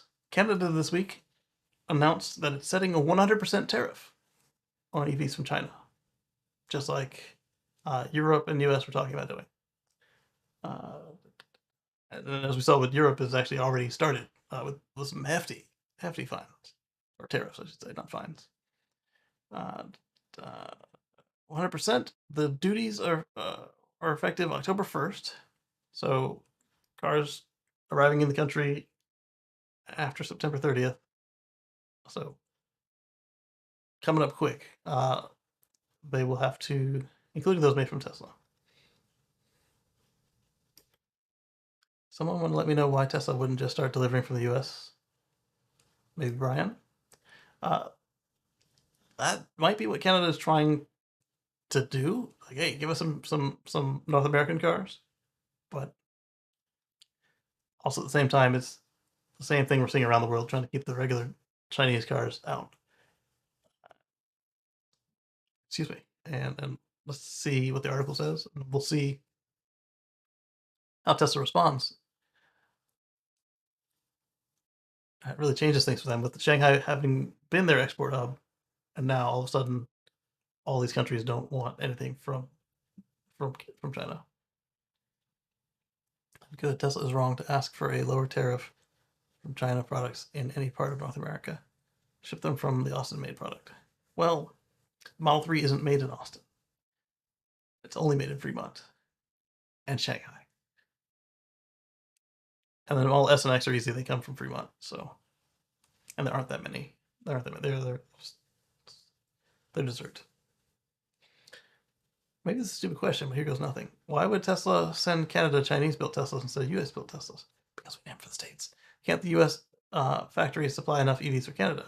That part right there. Because they can't. They're selling everyone they can to the States. I wonder if anybody answered this for them. No, ship them from the US and US supply line. It's hurting the economy to bring cars here from China. Maybe Tesla should run an offer for North American-made cars instead of made-in-China cars.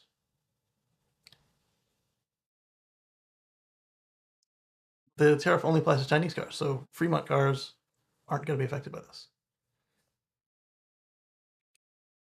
Ridiculous protectionism that's a drag on wider EV adoption, forced on Canadians by unions. The unions are doing this, which don't care, or which don't even produce a single EV model in Canada.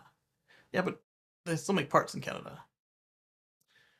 Ordered my Model Y in July, which was shipped from China, and now it's further delayed as different unions organized Canada-wide rail strike. Unions are just another form of tax. They have their pluses and minuses.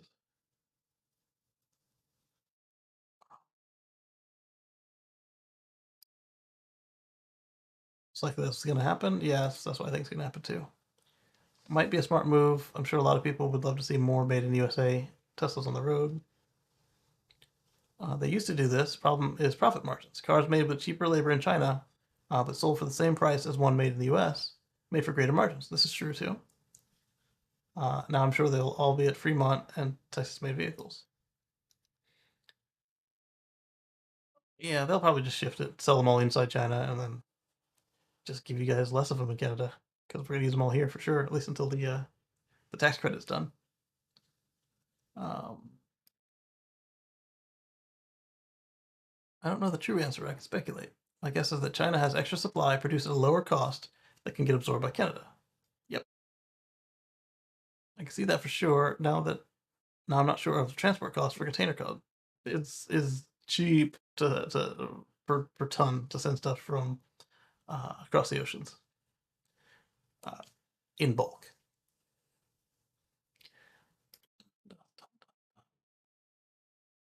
By now, to believe that after shipping expenses, the total landed cost for Chinese produced Teslas has to be relatively close to the USA, right?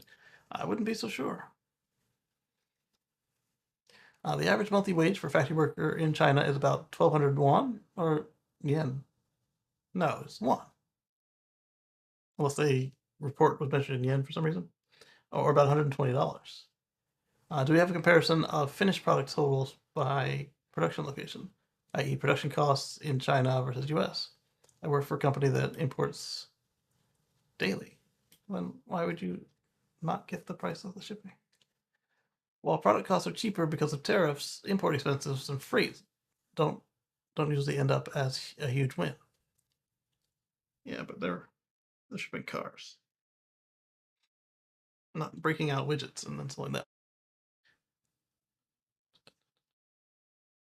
It's very close to homegrown production costs with obvious differences depending on what you're talking about. Obviously, we do not sell cars, so I'm trying to figure out the savings, what they could really be. Lee Moon, good to see you.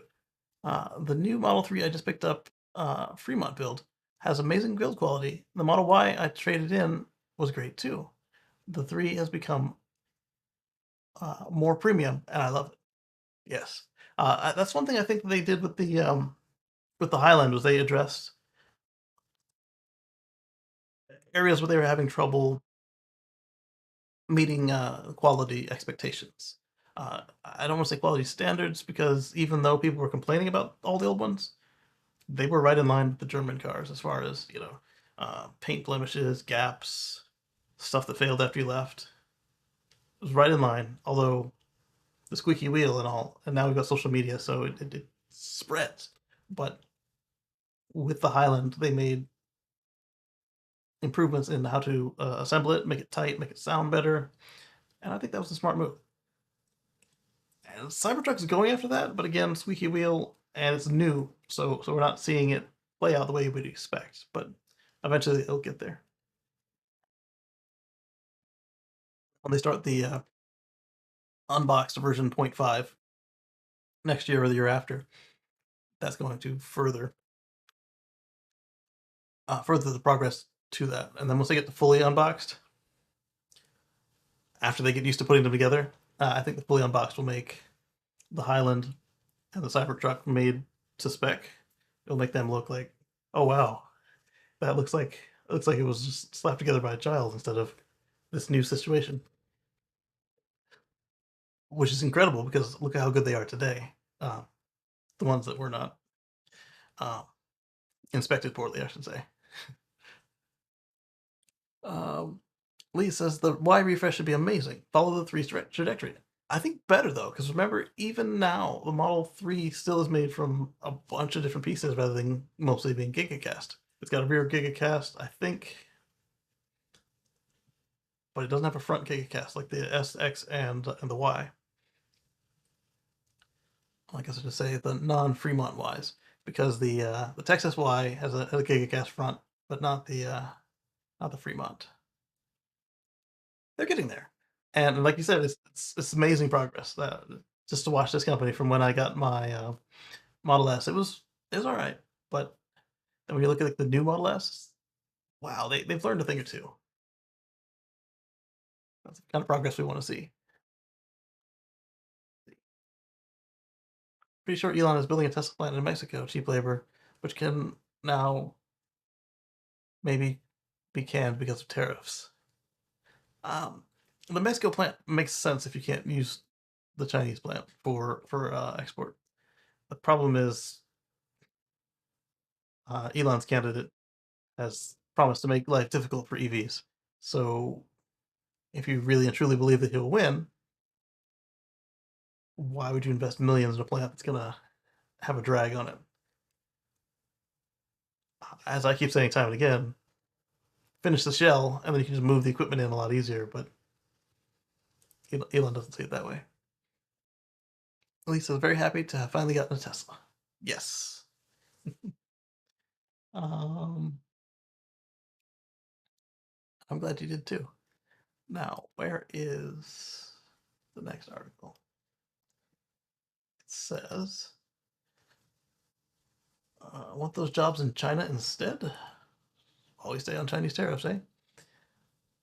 Oh, you know what we didn't do? We didn't actually look at the article to see what they said. Let's open that up. Let's go here and come back to that. Exclusive for Yahoo Finance. All right, so Tesla did ask Canada, is what the headline said, and the government says they acknowledges this happened. Oh, okay, I see. So it wasn't confusing as it was when I read it both times. Tesla did ask, but they asked before it was put in place. Hey, can we get some relief from this? So I guess the answer is no. Uh, Tesla approached Ottawa and asked for a lower tariff on its autos. Canadian government source said on Wednesday. Canada, following the lead of the U.S., not just the U.S., Europe, uh, said on Monday it was setting a tariff for all Chinese-made vehicles and vehicles sold in the country because of what it called China's international state-directed policy of overcapacity. So all these world politicians are alleging that China is dumping into their countries, making it so their products are too cheap. They're just giving them away so that we can't compete fairly. And also, there's probably the subtext that they're giving us garbage. But I think that saying that last part is a bit, at least saying it outright, is a bit of too far of a step for them. But they can certainly insinuate it. Starting October 1st, like we talked about, Tesla does not disclose its Chinese exports to Canada, which you can tell right there in the VIN. However, vehicle identification, right? They said the same thing. Vehicle identification codes show that the Model 3 compact sedan and Model Y crossover models were being produced and exported from Shanghai to Canada. The EU softened their stance on Tesla this month. That might be why they thought they'd have some success with Canada. So they got a reduction from, like we talked about last week, they got a reduction from 36% on top of the 10% base to 9% on top of the 10% base in the EU for Tesla. EU only considers direct subsidy costs, so they're saying, hey, if you're dumping it, we can run the numbers and prove it. And looks like Canada took a more U.S. style approach. Tesla sent us a poop emoji. All right, let's go on to the other one. You want those jobs in China instead?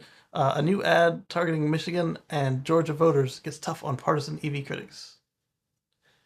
I haven't rewatched this video. I don't know if we want to look at it. Let's see. I think at a minimum, the talking point we hear from some folks is nobody wants an EV is incompatible with 100% of these 100% tariffs popping up. Exactly. The only way that those two jive is for them to say the only reason people want EVs is China's doing it, or nobody wants an EV. Because now that the tariffs have been in place, uh, the number of available models has dropped. But I don't think they're gonna, like you're saying, I don't think Mr. Electrical Lunacy, I don't think that they're going to succeed in that part of it, making them actually look like they're not selling. Uh, Although it might make the South Korean one, the Chinese ones, it might make them look like they weren't as good as they are because the price will be extra. All right, so let's see about this Georgia voter ad. I don't know if I want to get into it. I definitely don't really do the politics too much here. Let's read about it. I think that's about a fair approach. A group called EV Politics Project, 501c4, nonprofit led by Mike Murphy, Republican political consultant who's worked through campaigns for McCain and Arnold Schwarzenegger and Romney and others.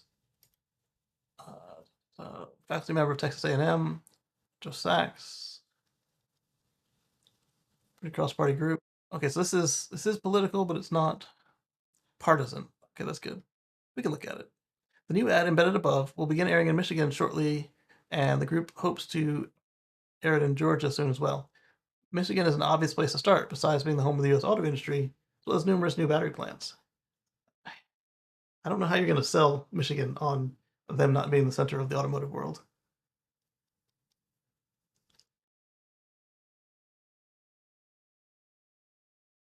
Re-elected, Trump is the target of this ad, has vowed to repeal the EV tax credits and possibly the incentives driving EV manufacturing under the current administration.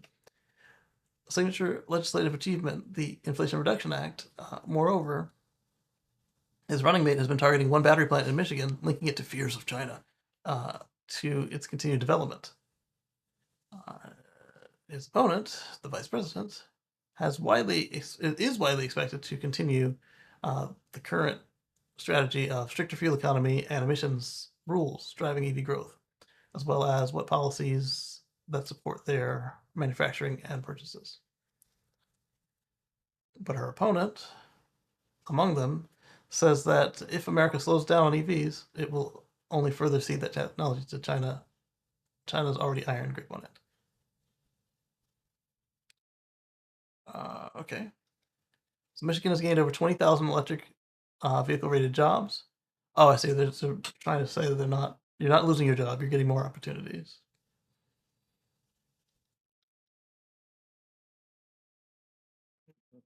Money pit. Is this the one?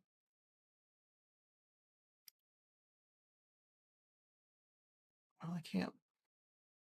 They got music. Up he goes at it again. Trashing electric vehicles, even those made and designed here in Michigan. Why? Big money. And the average family spends $2,000 a year on gas. Ah, lightning. Cadillac. Okay, so they are showing local EVs, which is smart, costing thousands of jobs. Okay, okay. Slick. Don't get hustled by big oil. They're not on your side. Uh, if the ads do air in Georgia, let me turn back off captions. I'm unmuted. If the ads do air in Georgia, they'll get target voters in a key swing state that could decide on the election,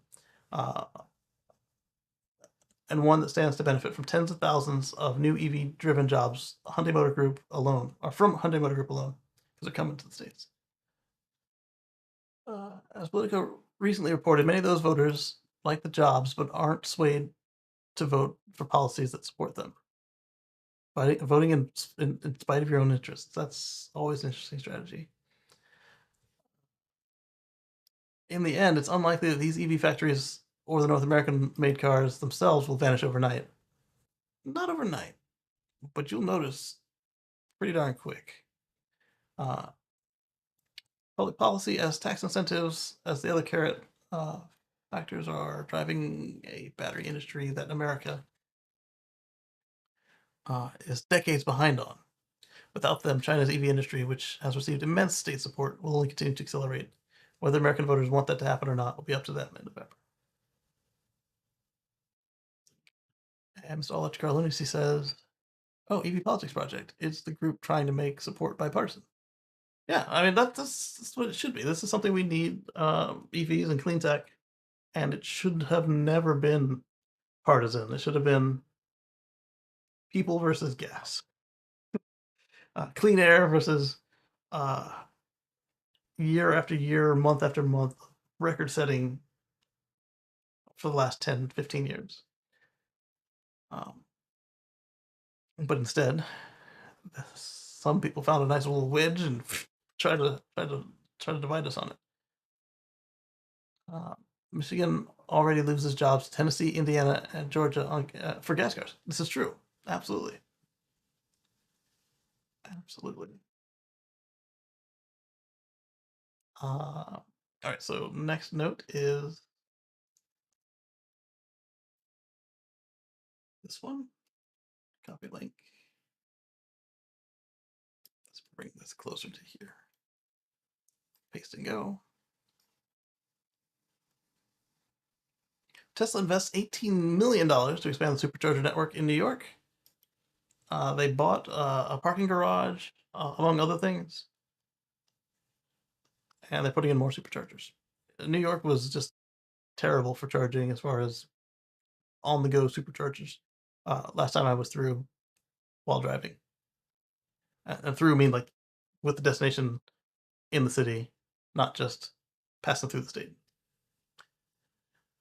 Tesla invested 18 million in the network in New York. The company has purchased a 40,037 square foot parking lot in Maspeth, Queens.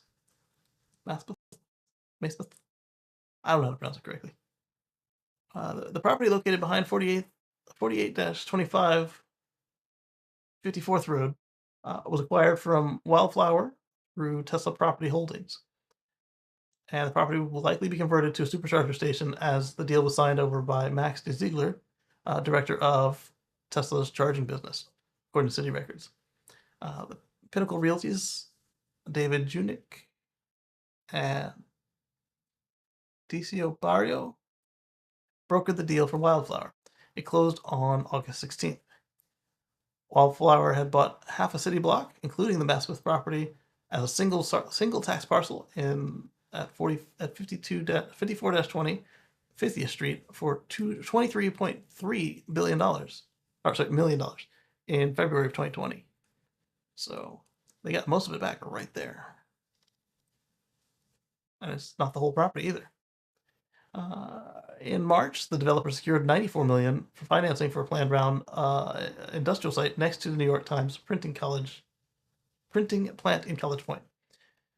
And Wildflower is developing the College Point Logistics Center at 28-02 Whitstone Express Parkway with joint venture partner Drake Earl Real Estate Partners.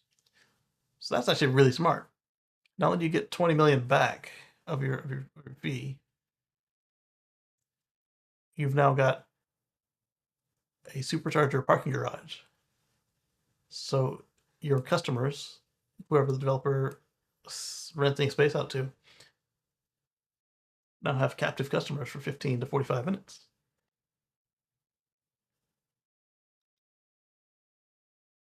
That's clever.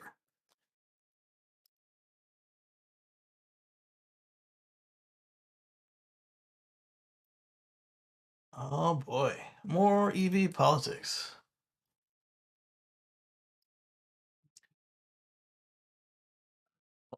Oh, not really just EVs, but yesterday, the governor of West Virginia blamed the Biden-Harris administration for raising electricity prices.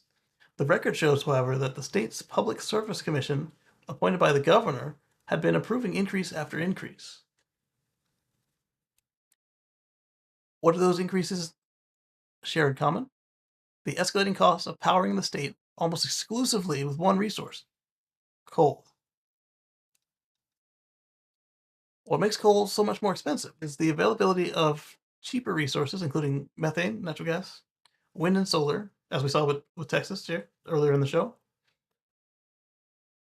and increasing recognition that coal incurs environmental, public health, and worker safety costs. Those are the direct ones. Don't forget years down the line when the dam full of byproducts just breaks and floods the local area. Among those costs, worker safety and health. Our extensive coverage on the topic is here.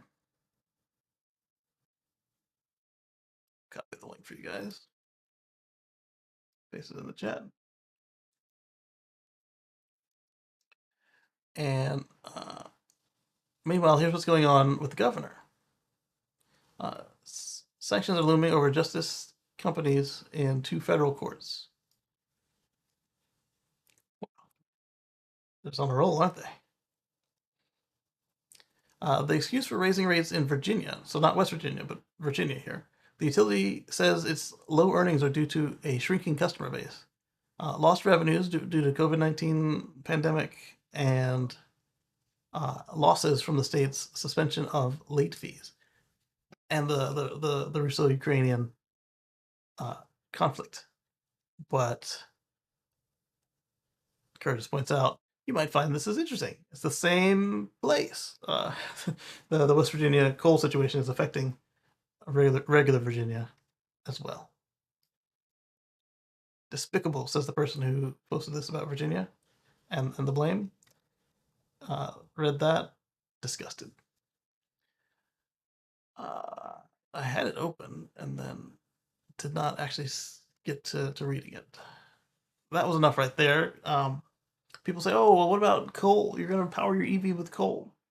There's really to discuss this. If you run your EV on coal, it's still cleaner than a Prius. Barely. If you then shut the coal plant down and replace it with a solar plant or a nuclear plant, instantly, all the thousands of cars hooked up to that power plant have become that much cleaner overnight. You replace a coal plant in West Virginia, and all the non-plug-in cars, they continue to do what they were doing. They're still putting out emissions. They cannot get cleaner overnight like that en masse. And you even still have the fuel savings as well because there's just less conversion losses. As long as they don't get free reign to raise the rates such that they are not in line with reality, at that point you will see that your electric prices are more than gas. But if they have a separate controlling body that's like making sure that these prices are somewhat reasonable, which it doesn't sound like this one has been because, like he said right there, keeps raising the price.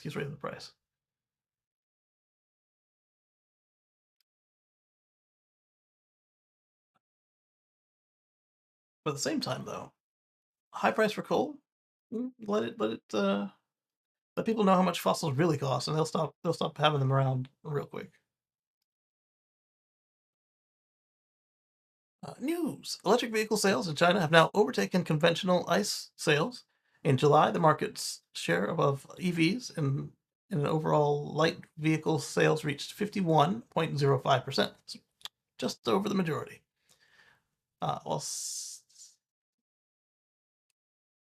in the world's second largest economy. This one got community noted. Let's see. The source itself confirms this is not purely electric only vehicles.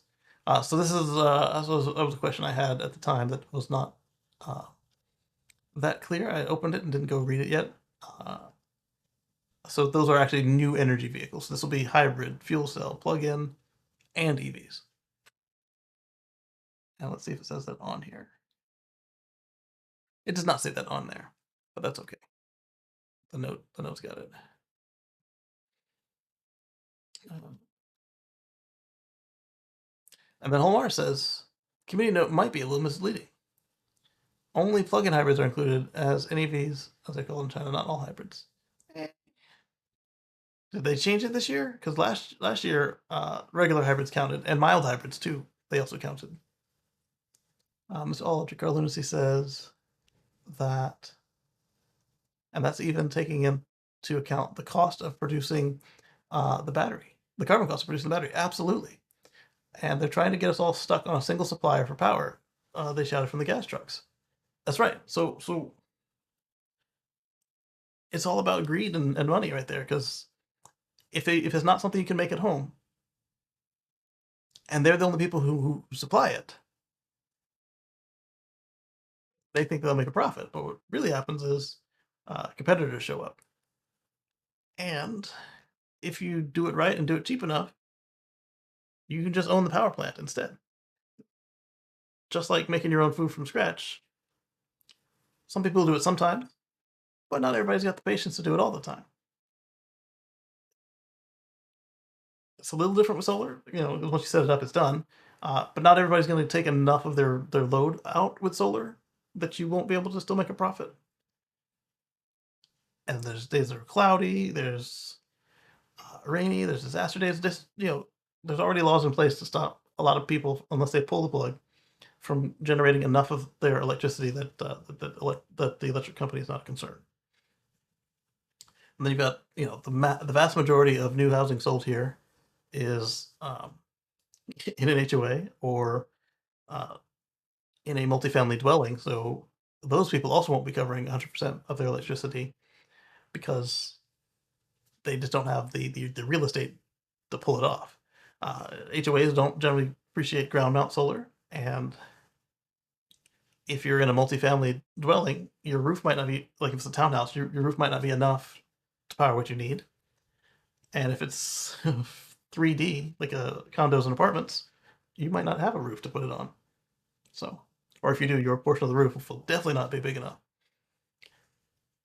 So if they would just get smart instead of trying to hold everything in place. Remember Kodak with the digital camera? They invented it. Where are they now? Trying to protect film. This is that.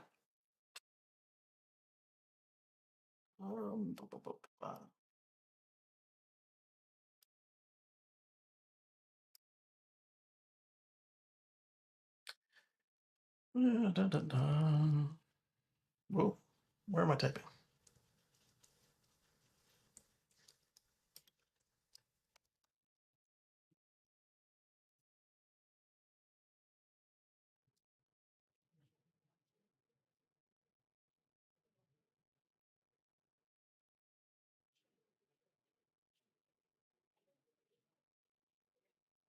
Define China New Energy Vehicle 2024.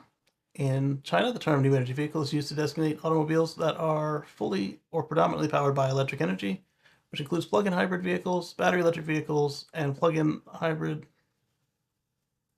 vehicles, and fuel cell vehicles. The Chinese government began implementation of the NEV program in 2009 to foster development of new energy vehicles. I wonder if this will say when they stop counting the mild hybrids.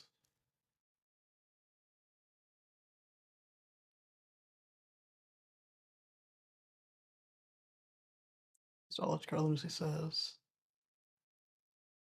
excited for the 2027 Aptera. Me too. I saw a portion of Chris Anthony's address, and then the baby started hauling me away. Plug-in hybrids. I guess they got rid of the mild hybrid from it now. The question then is when. Uh,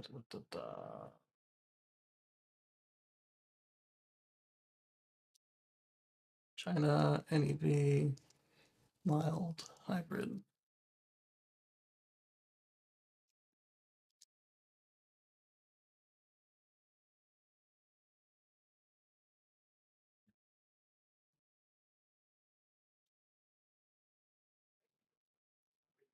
Mm, mm, mm.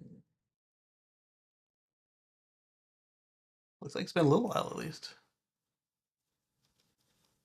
Well, that's good. Because before, man, they were including everything that wasn't just pure gas. And that was annoying.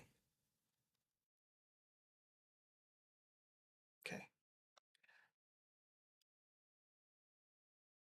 I'll have to, somebody send me a note and I'll check it up again later because I definitely won't remember to go looking that up after this.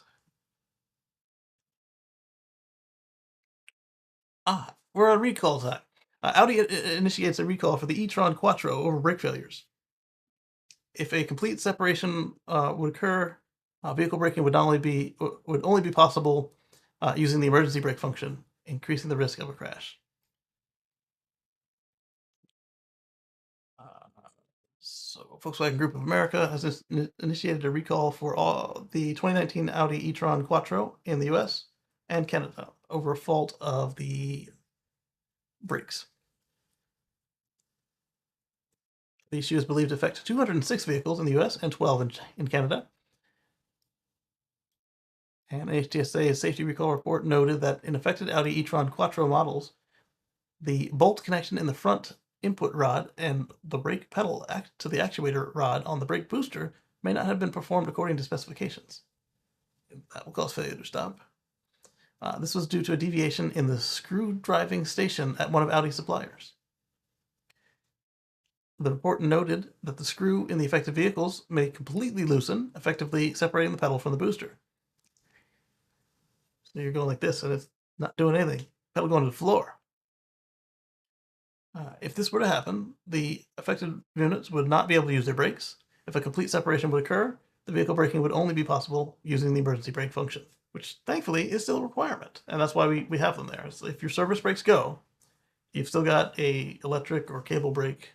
It's not as good as your regular brakes. It's to help mitigate the situation.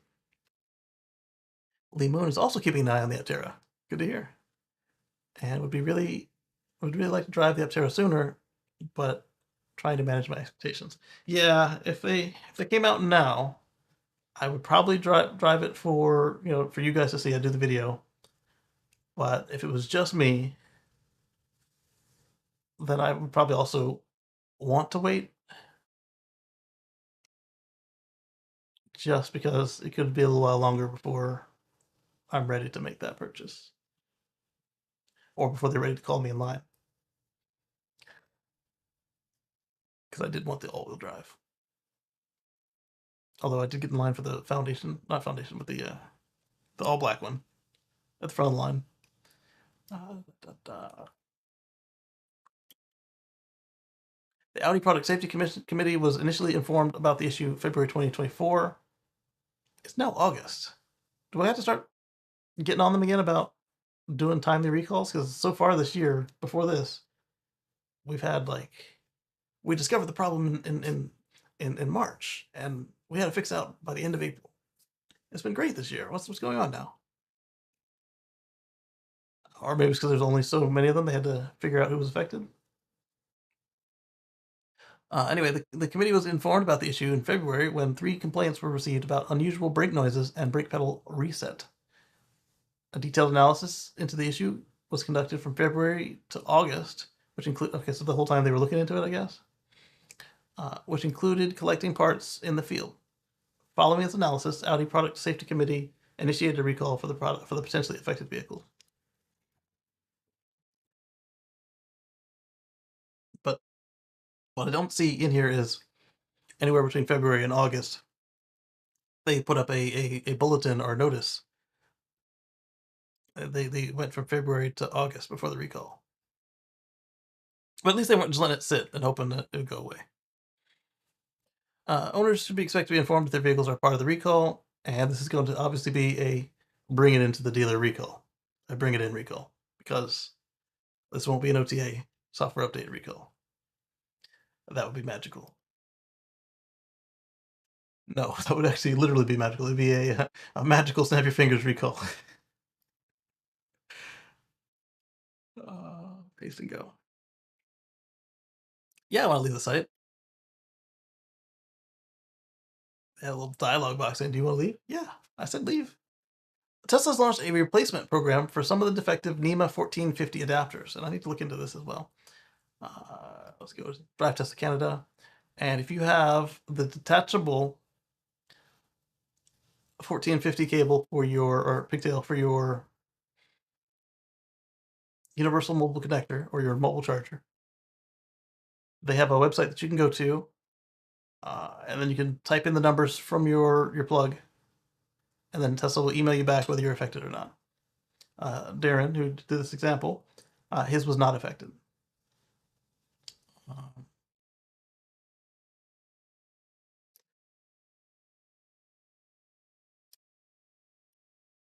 The company is not referring to this as a recall, as it appears they won't be asking for the defective adapters to be returned. If yours is defective, stop using it, and when your new one gets in, throw the old one away, cut it up, and throw it away.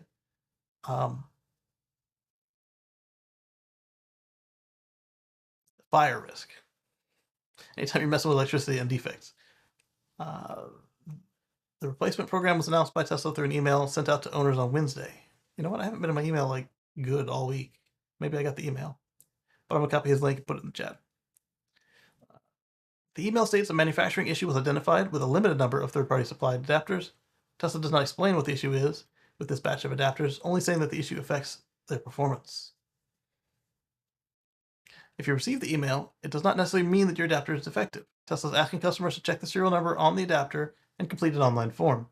Once the form has been submitted, Tesla says they'll verify your adapter is part of the defective batch, and if so, will provide store credit towards the purchase of a replacement adapter within 2 business days. Currently, the NEMA 1450 adapter costs 60 Canadian or 45 US. Oh, it's down $5. Usually it was the historic price for that is $50. Tesla does not say if you'll need to return the defective adapter. So now I'm getting conflicting information. So hold on to it till your new one arrives. Stop using it until the new one arrives. If when you type in your serial number, they say, "Hey, this is affected," then if they don't want it back, like I said, cut up the adapter, the old one, and throw it away. If they do want it back, you don't want to bring it back to them in pieces. They might try and charge you for it. So then give them back the old one and they'll make it disappear. If you did not receive the email and you have a NEMA 1450 adapter, you can go to NEMA1450.tesla.com. It's not the first time Tesla's identified an issue with NEMA charging adapters. Back in 2016, they recalled the NEMA 1430, 1030, and 650 charging adapters after 2 incidents of NEMA after NEMA 1430 adapters overheating. Yeah, I think mine was no, that was my volts. My volt, both of my volts had that. Or no. The 1 volt had 2 of those, and then the second volt came with the new stuff. My Tesla was from that era, but I didn't own it at the time, so it didn't need me to do it. All right, so let's go to NEMA1450.tesla.com. See what it looks like. So they tell you right here on the plug where to look for your serial number. Um, for those of you who are getting a little older like me, take a picture with your phone, blow it up, or use your magnifying glass if you got that. Although if you got that, you might be older than me. Here's the website in the chat. So you'll fill it out, put your name, email, serial number, confirm it, and then turn it in. And like Darren said, in a few days they'll let you know if you're one of the unlucky few. I guess lucky if yours was already like had some like wear and tear and you get a new one. Let's see. Mine was not. I'm thinking it was one of the ones bought more recently. That's a good question. I'm gonna have to put both of mine in because mine came with one for the car, and then I got a kit, so I gotta check it twice. They had a recall for charge equipment a long time ago. I read that page again recently, and that one said no fire risk that time. I was surprised to see that. I suspect what's happening there is Tesla's got so many sensors and probes in their equipment that they just slowed it way down. If I need to tell Oda to check his too. That they'll slow way down instead of catching fire. Let me send a message to Oda real quick here, because this is what he uses for his daily charging.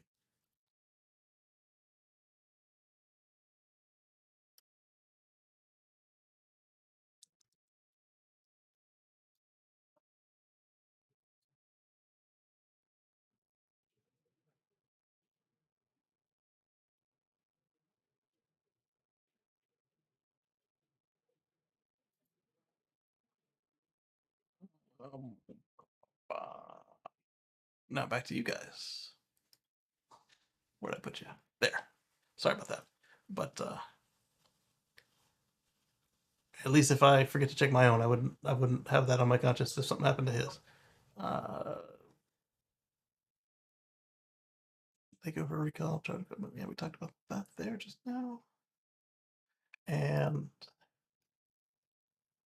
now where's my cursor?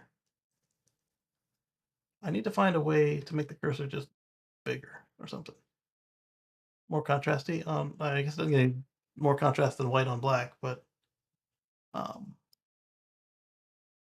maybe thicker. I got another X post. Electric.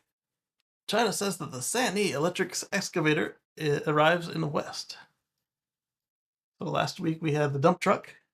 This week we got the excavator. It's going to be the excavator. It's going to be the construction show at this point. The Sierra Yankee 215 Echo electric excavator. Uh, there's a tongue twister right there. I can't get it.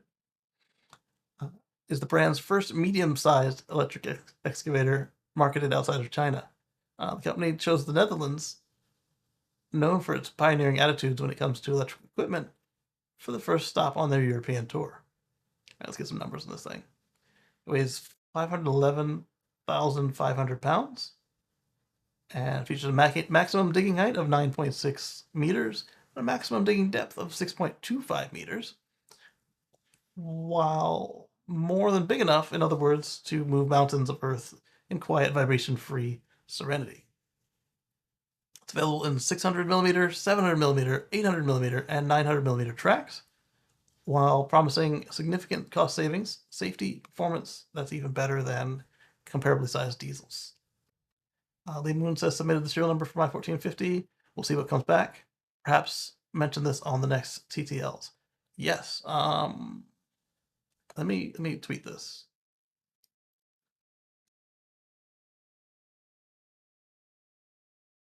I didn't want to check anybody else's status. I wanted to make my own.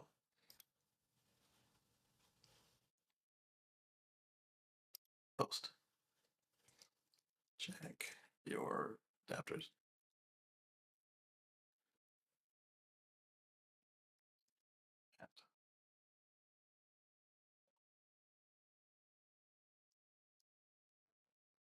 Yep. And, oh,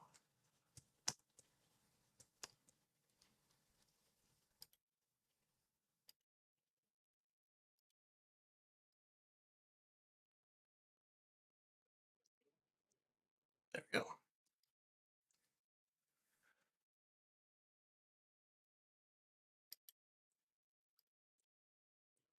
So this, yeah, I was about to say, it looks like two dual charge ports, double guns. But these look like either CHAdeMO or the GNB ports.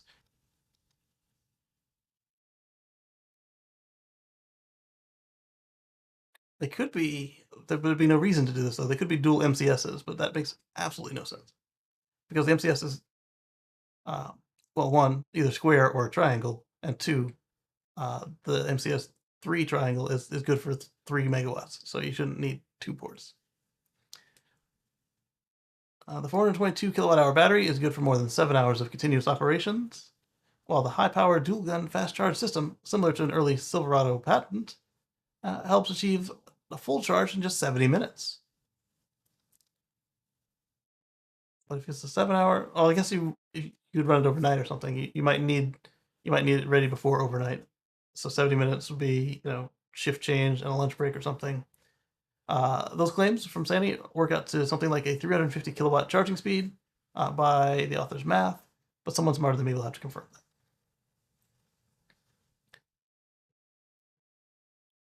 If you're not familiar with them, you should be. The company is a major player in Chinese heavy equipment space, and they have genuine global ambitions, not just on their off-road electric equipment assets, on-road trucks as well. In their own words, not here to advertise for them. Oh yeah, we've been talking about them for a minute now. No brand recognition for me. They made inroads in North America, but they have a drawback. Heavy equipment is bought and sold via auction all the time. Fine. Sometimes this includes brand new Sandy machines fresh off the cargo ship. Sometimes the Sandy dealer orders too many and auctions off the surplus. Also fine. It's a very common way to buy and sell equipment. However, Sandy will not honor any warranty whatsoever on equipment sold via auction, even if it's brand new equipment sold by a Sandy dealer. Oh. Oh. And forget warranty support on used equipment sales. Auctions at any point in the machine lifecycle make it all abandoned. You're on your own with a dozen other brands who will stand behind their products. This becomes an unfunny joke real fast. So PSA: if you're buying a Sandy, new or used, make sure it's never been through an auction, or use that as a negotiating tactic to lower your price further, and buy some insurance that covers repairs. Not really an extended warranty, but a third-party warranty, one that will pay in the knowledge that you don't have a warranty. They'll have some conditions. They'll want to check them, the operating hours, the miles, see the conditions, the pictures. But you'll be able to find a product to take care of that for you, and you save some money. Of course, if the quote comes back ridiculous, then just buy a regular new or used one.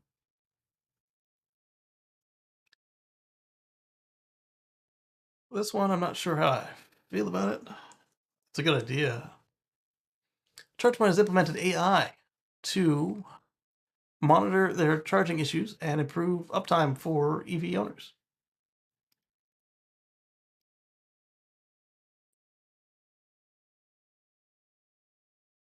But at the same time, though, how do I feel about it? Is really, can they take it off? Can they make it happen? Because Tesla does this already. That's part of the reason they don't want us putting water on the handles. Is it makes them look like they're healthier than they are.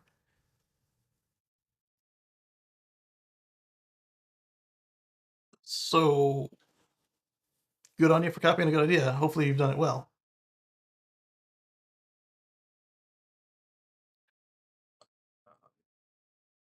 Let's just search AI. There's a lot of words there.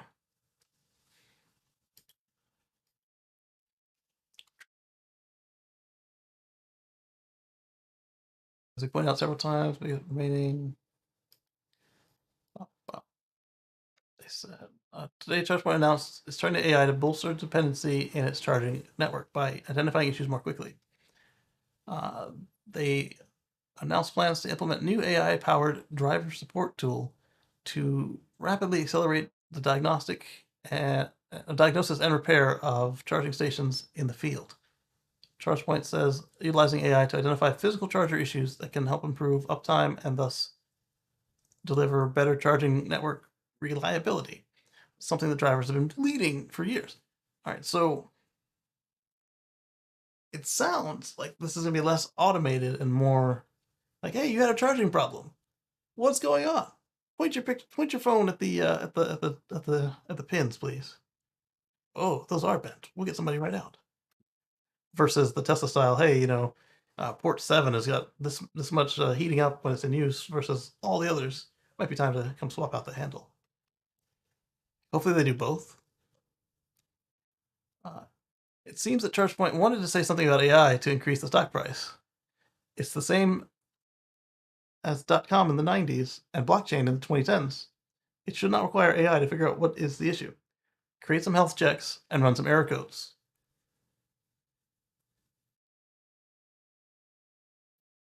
It shouldn't require it, but it wouldn't hurt to put it in the way that Tesla has done it, where you've got your health checks, the handle goes missing. Oh, this site's just been cut. Or you lose the cabinet. Either somebody's backed in the cabinet, or it might have something to do with this rainstorm we just had. And it flooded. So yeah, that sort of AI to figure that stuff out would be cool. Machine inference, really, rather than machine learning. And then, as this guy says, as Eric says, a little bit of actual checks. Like, hey, I checked if the handle's gone. Come and bring me a new one. Versus, if you get, one that's in a bad parking spot, and so it just gets used last, and it sees like 10% of all the other uses. The AI would be able to learn that, oh yeah, this one always gets 10% less, but it still works. Or, it went from 10% to 8.7%. Or worse. Of the 8.7% it had, nobody actually successfully completed a charge, or we've had half a completed session, or deliver this many kilowatt hours. Let's go check it out. Roll a truck. Yeah, so it should not require it, but I'm not going to say that you don't want it in there. The only times they would need to input from customers, that part I agree. The customer shouldn't be your first time to find out this thing has been having troubles. The only times that they should need input from the customers is when the power is out or the network is down. Even then, they should have backup battery and a cell radio. Yes. Even in my home alarm system, you communicate with the alarm company when I lose power and internet at home. Yeah. And I don't need my neighbors to send a picture of the alarm company, or send a picture to the alarm company so they can use AI to tell the sensor tripped. All right, I'll give you a point for that. But I don't agree with all of what you said. But I do agree with some of it. What do I want to do with this? Break this out. Or just make a new tab. There it is.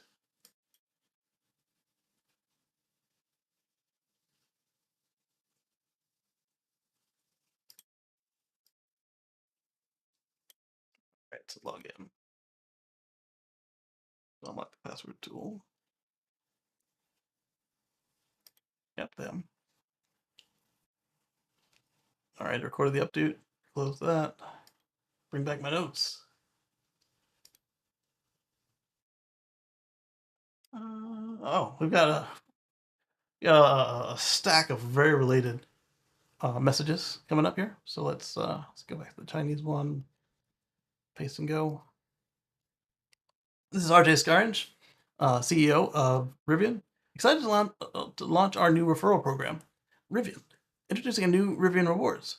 We are so inspired by the enthusiasm, joy, and adventurousness of our owner community, and now we have a new a new way to say thank you. This is smaller than my other browser. I've got this reflection right here. Anyway, new way to say thank you. When Rivian owners invite someone to join the community, both can reap the rewards. Learn more here at rivian.co/Rivian Rewards. Because Hibbert says, oh boy, lots of people go on to post their referral links in this post. uh, Alex says, too little rewards, too many restrictions.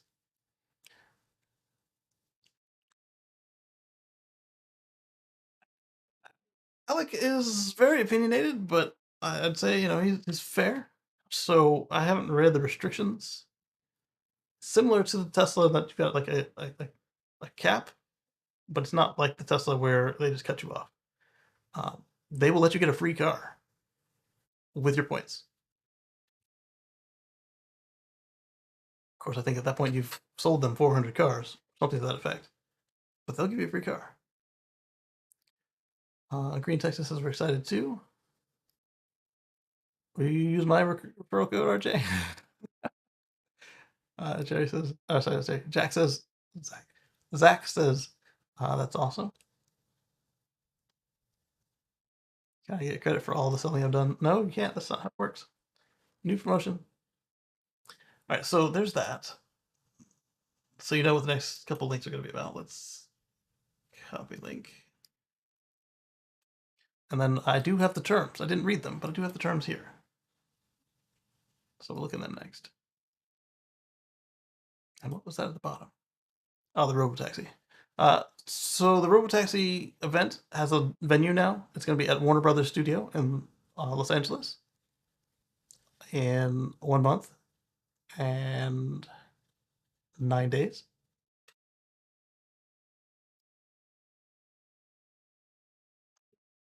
All right, so the Rivian Rewards. You get a Rivian referral code, or with enough referrals, you get an almost free vehicle. I guess you got to pay the taxes on it or something, or the shipping. All right, don't butter me up. Just tell me what the plans are. The way it works is someone using your Rivian referral code to purchase a vehicle from Rivian's R1 shop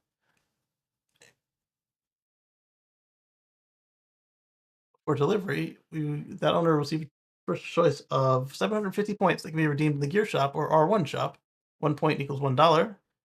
6 months of charging credit at the Rivian Adventure Network, up to a lifetime limit of 3 years. So if you've got like 2 years, 11 months, don't pick the lifetime. Don't pick the supercharging because it'll up in flames. Not your car, but the free money gone. Yeah, I would probably just go for a bunch of the gear credits, with the exception that I bet you it expires. Let's take a look. These rewards also apply to the purchaser, not just the owner. So both of you get 750 gear points. Not bad. So if you're in the market for Rivian, find a Rivian friend, buy from them. And if you don't have a Rivian friend, let me check and see if I can get a code for my buddy who bought the Rivian, Brandon, that we had in the video a couple years ago. And, get him some points, get you some points. In addition, Rivian says it plans to have a special Rivian Adventure weekend at some point next year, which will invite the first 100 owners that make 25 qualifying referrals. Ouch.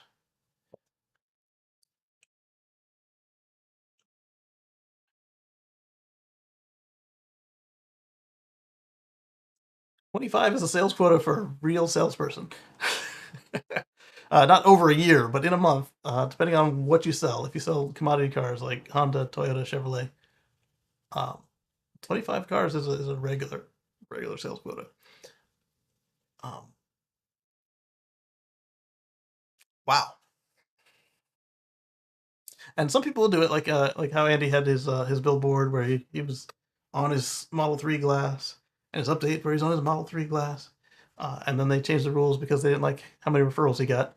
In fact, that if it's not already blocked, that might be a smart way to get your numbers up on the Rivian.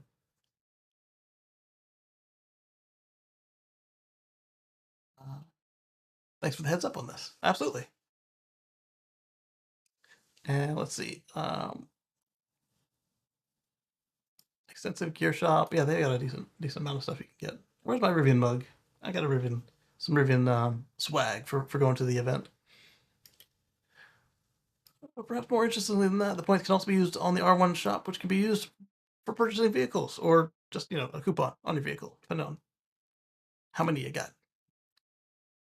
A 3-person rooftop tent will set you back 4 referrals. It'll take more than 4 referrals, but you can get a full car. Tesla did something similar, allowing large discounts on the upcoming next-gen Roadster, but it got a little out of hand. Yeah, it did. I think Fred got a Roadster, didn't he? I think he did. Or not received it, but accumulated the credits for a Roadster. Or 2. Also, points last 2 years before expiring, so there we go. I knew they'd expire. Just like intuitively felt it. I think I heard Rivian owners talking about, though, that I thought it was the charging, but that if you do more referrals, then it should extend the expiration date. Don't hold me to that. Look it up. But that is a little more exciting because if you just slowly do your referrals as you make your travels throughout the country, people say, "What is that thing? Oh, it's like a sad raccoon. What? It's electric. Oh, you can go 400 miles. I want one." And then you do enough of those over 4 years. When it's time for start thinking about a new car, 4 to 6 to 10 years. This one's out here is 6 years old. Uh, actually, it was 6 years built, but it's 6 years anniversary of us having it real soon. But anyway, that's not important. As you get to the point where you're ready to replace it, you might have enough to either get half off or get a free one. If the renewal, uh, the expiration date renews every time you get one. Again, look that up. That's a pretty cool strategy. Yep, Tesla did with the Roadster. I don't really care their take on this one. As long as it's administered well, it's gonna do fine. And you can probably read or watch Alec to find out why he doesn't like it. Excuse me. Copy paste.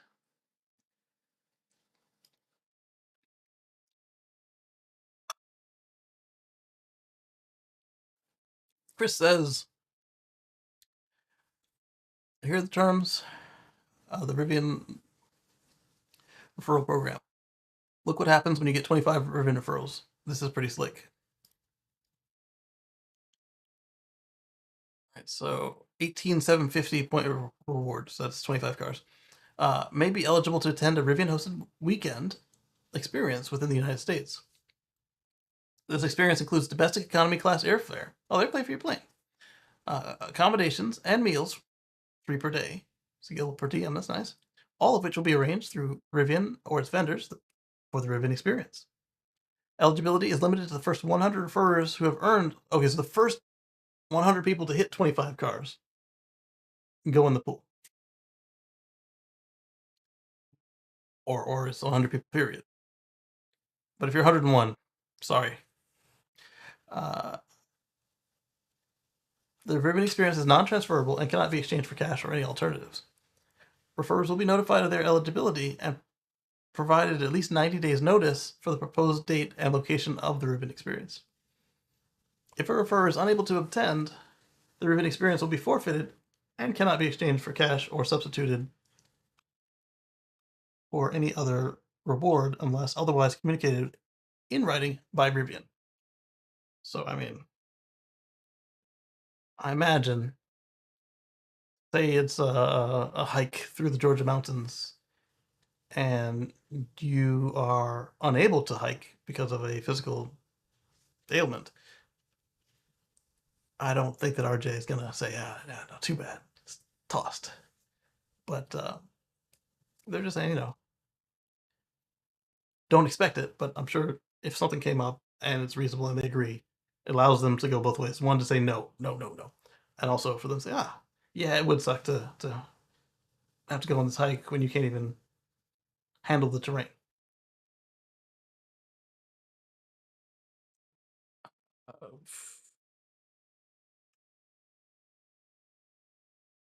Rivian is not responsible for undelivered emails, messages, or other communications, including but not limited to those that are not received because of the the referrer's privacy or spam filter settings. Reserve the right to modify, blah, blah, blah. Ah, here's Chris's referral code. Chris 1332989. Rivian referral code. About rewards. Everything we've already heard. Good. Now let's go to one more, just because it's in the stack, and we'll see if it's still relevant for us. Nope, that was the last one. So next up, while we're on referrals and promotions and awards, we've got more. Let's go back to Tesla. Oh, it's gone. Here's what it used to say. This was from Tesla North America, and it's gone for a reason. You can now earn up to $6,500 Canadian by referring anyone to buy a Tesla, while they will get 1,300 Canadian off each. Also, 1.99% financing for Model Y is now available. Must take delivery by September 30th. Then I've got another link. It's probably linked to Tesla or Sawyer. That's Tesla too. And then Sawyer caught it, and he doesn't typically delete his tweets, so this might work. Each referrer benefit expires 12 months after granted, and you can get up to 10 referrer benefits per calendar year. Okay, so what's happening here is the Canadian referral program is officially opened up as well. Historically, this thing has been worldwide, so like the day they announced it, like all of our codes turned back online, Canadian, American, and you were good to go. But now they're making it official with some cool tweaks. Each referrer benefit expires after 12 months after it was granted. You can earn up to 10 referrer benefits per calendar year, 500 per each referral, 5,000 per year. The count resets every January 1st. No, this is just in general, not the Canadian specific one. So if you make 10 referrals by the end of 2024 and another 10 in 2025 before the 2024s expire, you can end up with $10,000 in referral credits before any start to expire. And the US ones, probably Canadian ones too, the Tesla ones, they do expire regardless. There's no re-upping and retopping. What Sawyer's describing is you can stack them all together and use two years worth in one go. So again, like Andy, just happens to be really good at acquiring referrals.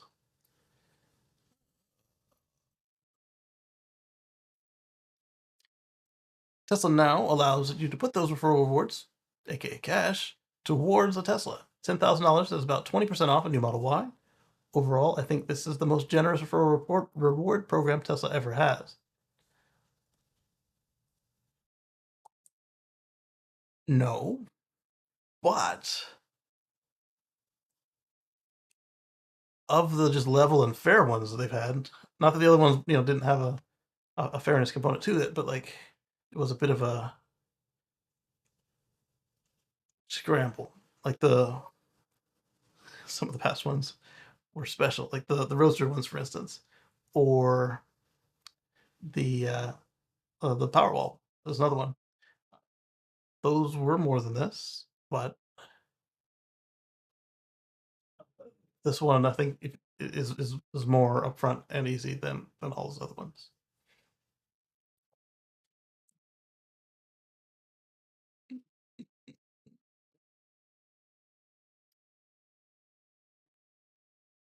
Okay, next up, I got another one. Also on the referral program or Canadian specials, I don't know which. Like I said, they stack. Right after the Rivian did their announcement, Tesla started just tweeting up a storm. As of today, the order deadline has been removed for the 1.99 financing on the Model 3 and Model Y orders, which is why, aside from it being expired, the old one, is why Tesla removed the tweet. So now the only requirement is take delivery by the end of the month. and you can get the lower rates on the Model 3 and Model Y in the US. Previously, the deadline was August 30th. However, you still need to take delivery by September 30th to take advantage. Extended for another month. Yep.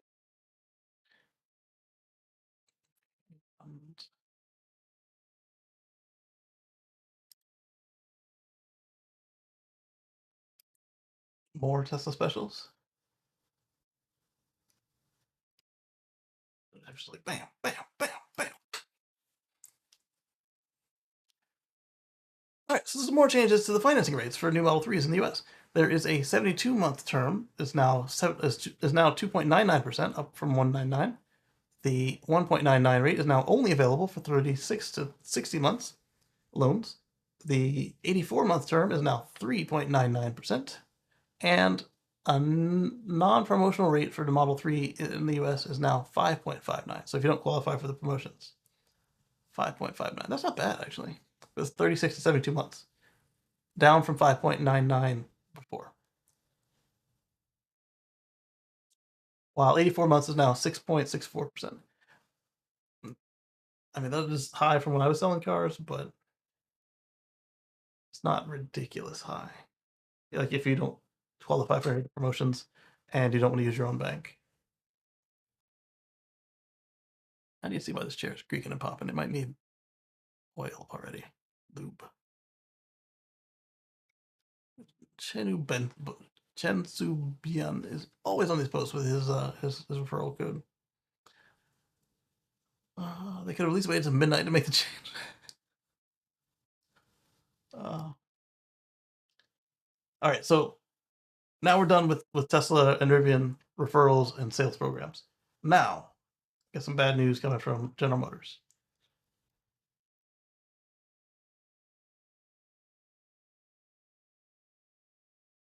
General Motors has decided to delay the Samsung SDI battery factory for 1 year. They just keep playing into this whole EVs aren't selling nonsense. It's not even necessarily they didn't make compelling vehicles. It's that their dealers are allowed to not sell the product, and it's because they're independent. You can't make them do anything. But yet, it's the better way all the time, 100%. It's protecting the consumer from their own choices. Tesla Model Y refresh is planned for Q1 of 2025, according to a supply chain report, allegedly. And here's a render of what they think it might look like. I'm not going to go any further than that. So, you know me and the rumors. It'll get more firm, and then we'll probably talk about it some more.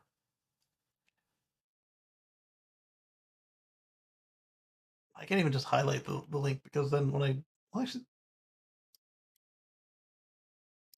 I highlight it and go away, the highlight goes away. When I come back, then that line should be still highlighted. So I should be able to find it quicker. We'll see. And then any day that my computer's not mad at me, I just do what I like to do, is open them all in advance. I hope the browser doesn't crash like it did earlier in the show. All-electric sea gliders are about to take flight in the US. Woohoo!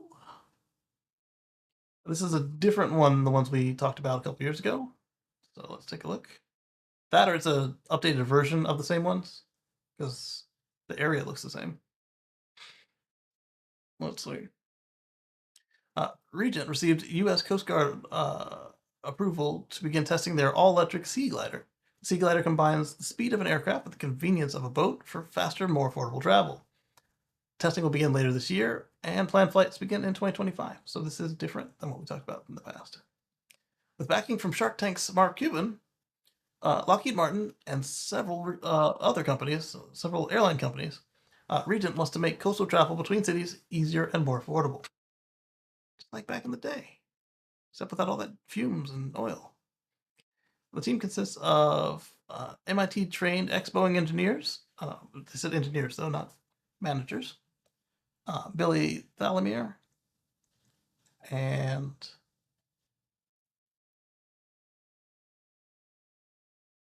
they said it like there's more than one person, but like all the accolades are going to one person. Yeah, I only see the one name.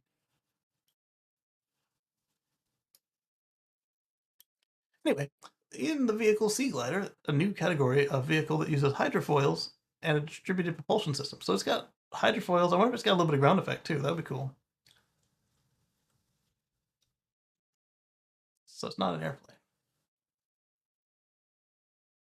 But if you get hydrofoils and you lift it out of the water entirely, you can use ground effect for really economical and fast travel over water and land if you can trust it. The problem with previous ground effect vehicles like this was it was in the era before computer controls, and it was very easy to crash these. They look like hovercraft, the old ones, but they didn't just hover. They were talking meters off the ground, and without the computer controls, they were hard to keep under manual control, and they were easy to crash. So they just kind of disappeared. But this is that. That's awesome. That picture is making me think ground effect. And I guess the hard foils will be to help it get up to speed faster. Or if you're going slower, just to pick it up out of the water to reduce the drag. Vessel operates a few meters off of the water. Yes, it's a ground effect vehicle. Nice. A few meters off the water's surface. I thought it was an airplane. That's why I put it in the show. I was like, oh, look, electric airplanes. But this is not that. How awesome. Since it flies at an ultra low altitude, Regent's all electric sea gliders are considered maritime vessels and regulated by the Coast Guard. I thought the Coast Guard was involved because it was a seaplane, and it was the other seaplanes that we saw a couple years ago coming closer to reality. Neato. So with the Coast Guard Regent's National Safety Risk Assessment on Thursday, the with approval, Regent can now test full-scale sea glider prototypes in Narragansett Bay and Rhode Island Sound. Regent consulted with over 20 local stakeholders, including the Rhode Island Department of Energy, Department of Environmental Management, and the U.S. Navy, the FAA, and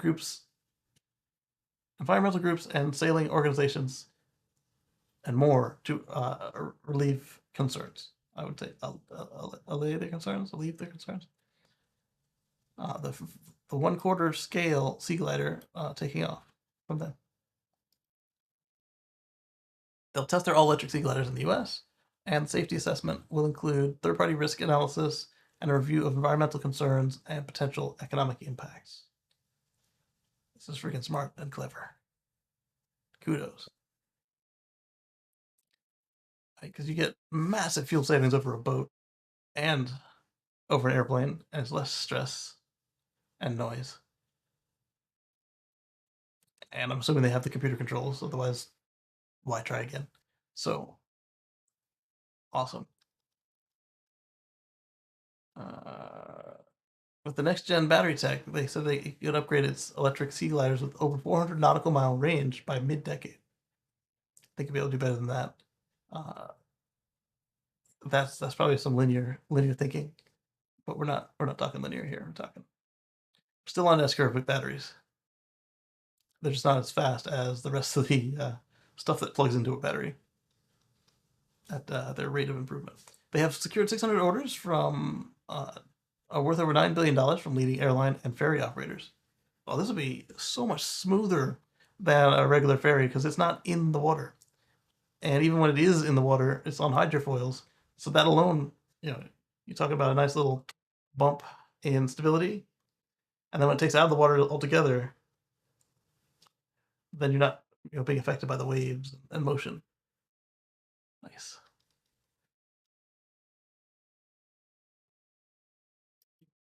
One thing I really love about this, and I only just heard of this now, is it feels like a fantastic interim mode on the way to full eVTOL flight. However, it's much lower risk too. Yeah, you don't have a meter to fall, and it's gonna be more efficient than VTOL because unless you're doing the VTOL that transitions the blades to fixed wing flight or auto gyro, where you've got just a free spilling propeller that happens to turn into a wing, like a helicopter with an unpowered main rotor. If it's not an auto gyro and it's not a fixed wing, your fuel costs for a quadcopter or a helicopter are just going to be way higher than they could be. So I don't see it as a transition to eVTOL unless they want to also get up out of the ground effect and start flying like an airplane. Unless you can use those quad rotors or more to extend the ground effect. I don't know if that's possible. It is worth looking into. Actually, the closer to the ground, the greater the risks for an airplane. It's not an airplane though. Unexpected turbulence, wind shifts, boats, trees, and wind turbines. There will definitely not be any trees or wind turbines in the middle of the lake. Well, I guess you could have trees in the middle of the lake, but not where this thing is going to be operating. You're not going to be flying your trees. Uh, Turbulence, maybe wind shifts, possibly boats. Yes, definitely there'll be boats. Buoys are well underneath you.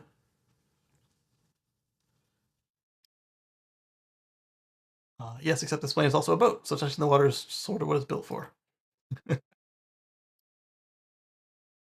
Hitting the water at 180 miles per hour might come as a shock. That's what the hydrofoils are for. There's no trees or buildings in the water. That's not, again, not entirely true, but generally true. That there's no trees or trees or buildings on the water. The craft flies 10 meters above the water, so you're not going to worry about boaters. That's true, too. He's got a point, though. 75-meter mast on sailing boats. But hopefully you're not flying right over a sailing boat. That'd be bad on them or you. I don't know who. It was a really bad day. Um, the world is covered mostly by water, and there's a lot of coastline.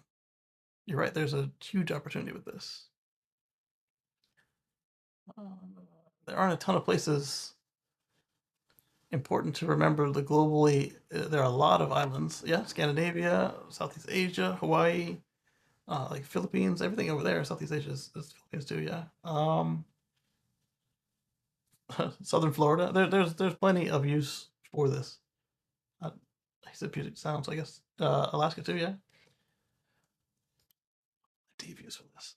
It's not going to replace everything, but it will make a dent.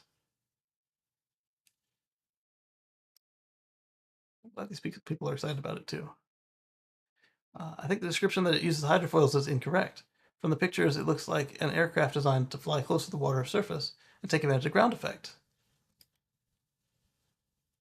to enhance it. An interesting idea, but I fear impractical since swells greater than 1/4 of the wingspan would be unmanageable. Except that it's also ground effects, like the old military prototypes, like they said, meters, substantial amount of meters over the surface of the water. The hydrofoils are for when it's in the water to help make it more fuel efficient. Use hydrofoils to get to takeoff speed and function just as ground effects aircraft. Watch the video. Ooh, there's a video. I mean, I saw the video, but it said their goals, so I wasn't like interested in that part. But let's see their key milestones, and I'll watch that later.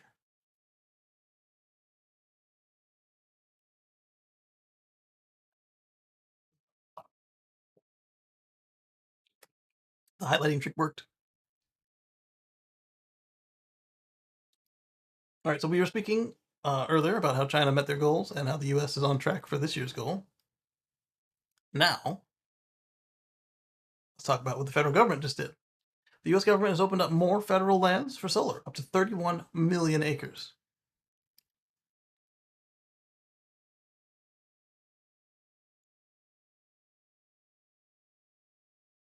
This proposal updated Western Solar Plan is a roadmap for the Bureau of Land Management's governance of solar energy proposals and projects on public lands. It bumps up the acreage from 22 million acres, it's recommended in January, and adds 5 additional states, Idaho, Montana, Oregon, Washington, and Wyoming, to the 6 states of Arizona, California, Colorado, Nevada, New Mexico, and Utah that were in the original plan.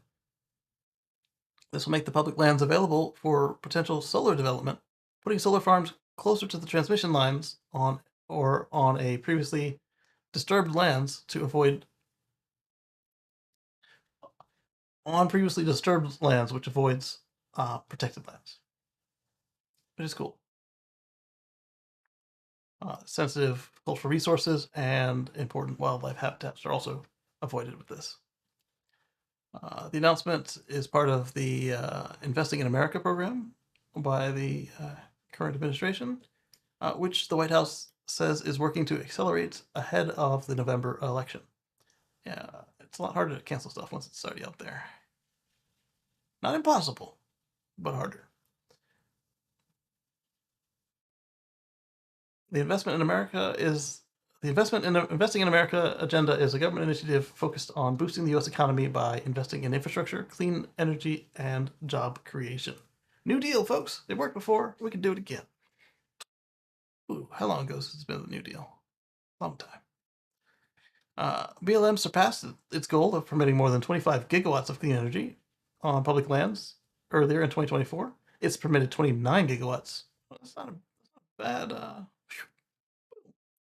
Knock it out of the park.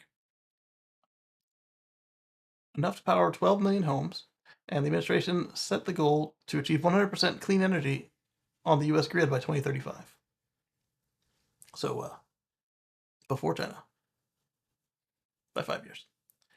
President of Regulatory Affairs. I didn't want to come out on that one, but it did. Deal with it.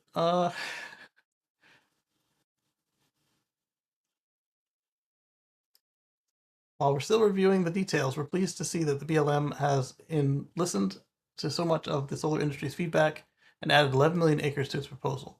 While this is a step in the right direction, fossil fuels have access to over 80 million acres of public land, 2.5 times the amount of public land available for solar. For everybody who says that fossil fuels are not subsidized. Right there. That's just one. One of the fastest ways to decarbonize our grid is to greenlight well-planned clean energy developments on federal lands, and the improvements to this environmental review document will certainly help.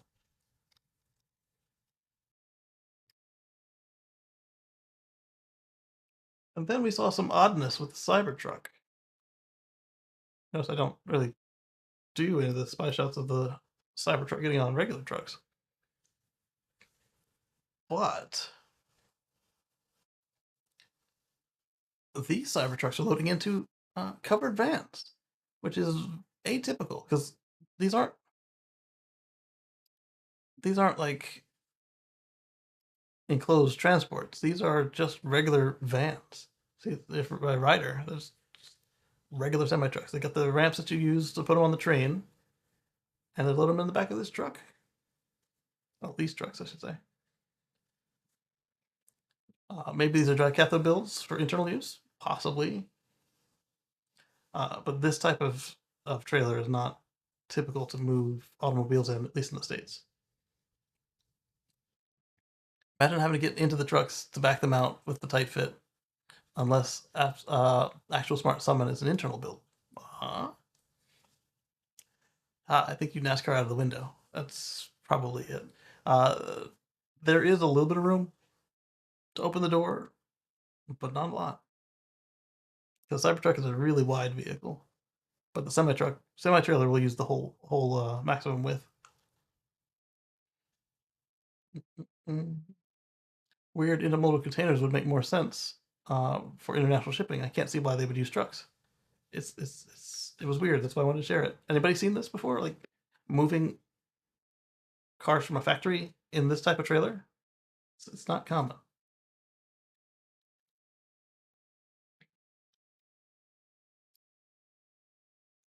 They possibly fit better on the train than the car carrier. That's possible. These are obviously rentals, and the car carriers have to be available to haul nationwide.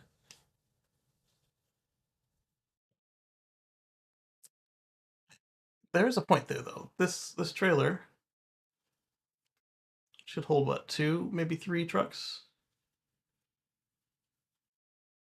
I think like 2.5. 3 trucks if it's the right length. Lee says maybe they skew the Cybertruck to the right for the more of a driver's clearance. They certainly could do that as well. Yeah. So if you put If you put two in there, you put one on the left side, one on the right side, back it in, and then it's still balanced.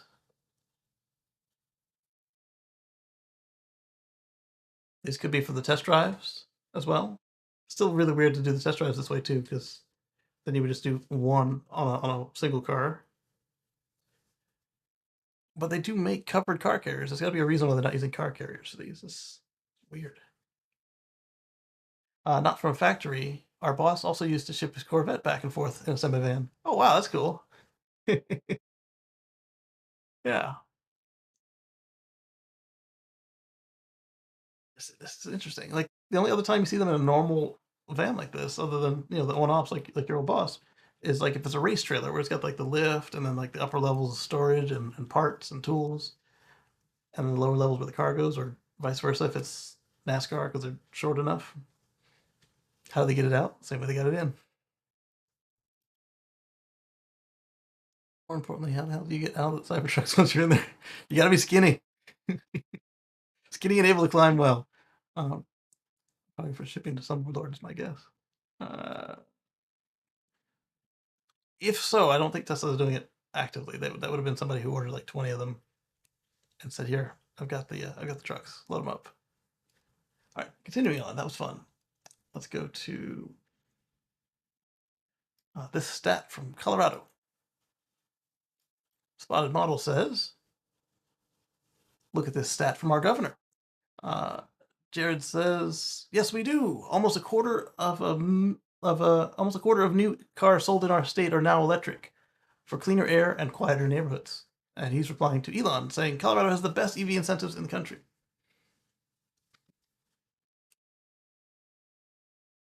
Wisconsin, take notes. You might need an eighth EV. For those who aren't aware, Spotted Model bought a bunch of the Leafs for $11 each. $11 leases. Really cool.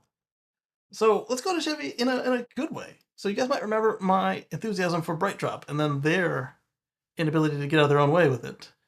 Well, they seem to have fixed that.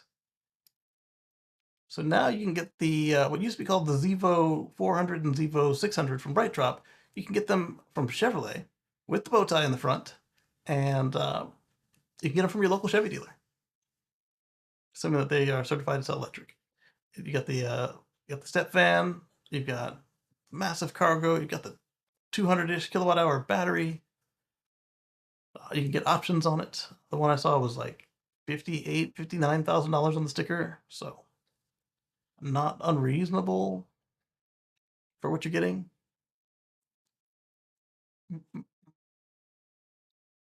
The jump seat was an option on that one at the dealership. It wasn't standard like it seemed to have been from them before. Basically, they got some envy on Ford doing so well, taking over half of the van market with their EVs, and so now the Bright Drops are just going to become Chevrolets. You'll have the it has a name. It's not just 400 and 600, but I don't think it's still Zevo. It's in the comments. I'll find it for you guys. Major companies like FedEx, Ryder, and DHL are already using these, are similar to these. However, GM believes that the EV will sell better under the Chevrolet brand. Yeah, it's a known item rather than who the heck is they. What is BrightDrop? Adding BrightDrop's electric vans to the expanding Chevrolet portfolio will give BrightDrop customers access to one of the industry's largest and most extensive commercial sales and service networks that ensures brand growth and opportunities, which is also a plus because now you can just bring it into any certified Chevy store, certified to work on commercial or EVs, as the case may be, heavy duty, and get service. You don't have to find a BrightDrop, call and arrange it, have them come to your shop, and then take it away to their place. They're still going to build it in the Cami plant in Canada, but now it'll have a bow tie on the front. The announcement comes after Ford revealed plans to launch a new digital advanced commercial van in 2026. And this one still comes with all the telematics and stuff that BrightDrop was selling, but since their autonomous power hand truck isn't really a thing yet, they figured that it would make more sense to sell it as a Chevy than as just part of a solution that included you stop at the end of a block, and then all these containers roll out to all your customers, and then your driver comes back, and they all load back up. It's a good idea, but it's not ready yet. So since the van is ready, sell that, and you can get it as rear-wheel drive or all-wheel drive. Unlike, I think all of the other vans out there are either front-wheel drive or rear-wheel drive. I don't think any of them are all-wheel drive. The Mercedes is rear-wheel drive. The Stellantis is front-wheel drive. The Ford, I believe, is rear-wheel drive. Yes, it is.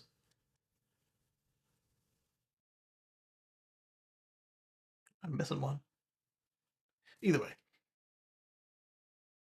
take a look. Delivery vans as EVs make so much sense. I bet most of these don't even need to go more than 50 miles in a day. But you've got the range on it. In addition to the corporate branding, it's the new names of the Chevy Bright Drop. So they didn't totally kill off the brand, but instead of the Zevo, it's now the Chevy Bright Drop 400 and Chevy Bright Drop 600.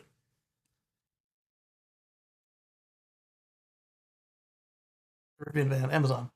Oh yes, you're right. Amazon van. I don't know why I was forgetting about the Rivian delivery van. So the Rivian delivery van is also front wheel drive, but they've reserved the possibility of making it all wheel drive or rear wheel drive. But while they say it could happen in the future, they always just kind of like change the subject right after they say that. So for now, just consider the EDV as a pure front wheel drive car. So the Rivian and the the Ram are front wheel drive, while the Ford and Mercedes are rear wheel drive, and the Bright Drop is rear wheel drive or all wheel drive. In addition to 200 kilowatt hour battery pack.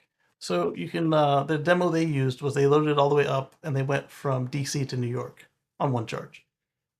Again, that's not a EPA test, and they probably hypermiled it part of the way, but DC to New York is not a bad trip. Some gas cars have to refill for that anyway.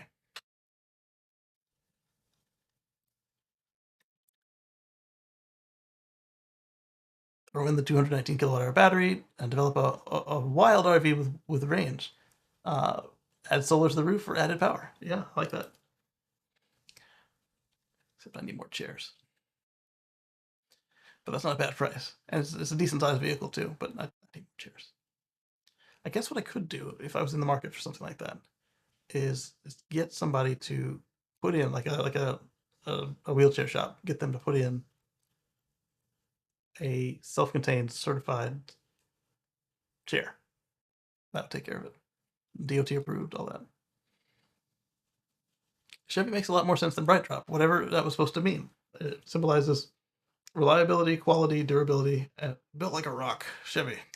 Uh, products that suit commercial buyers. There's trust in the name. That's what I keep saying right there. Brand recognition. These are excellent vehicles, and the renaming to Chevrolet will signal to customers that they can trust these vehicles.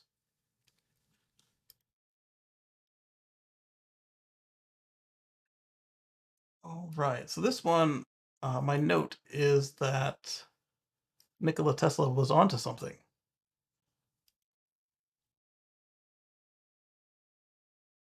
And what I'm getting at there was his antennas to provide free energy to the world that allegedly JP Morgan and others had canceled because they couldn't meter it. They couldn't meter it back in the day. They can certainly meter it today, that's for sure. A new planet-wide electric field as fundamental to Earth as gravity has been discovered in a major scientific breakthrough. The AMI bipolar electric field, which is begins 150 miles above the. Sorry, I got a weird message from my brother.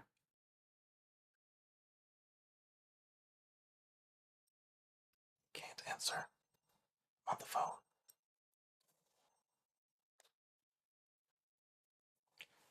I guess we get to listen to it ring.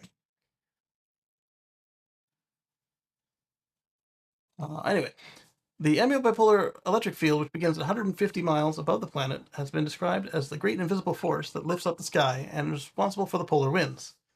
It's it's not as powerful as Nikola described it, though. It's about 5 volts, they said, or 5 millivolts.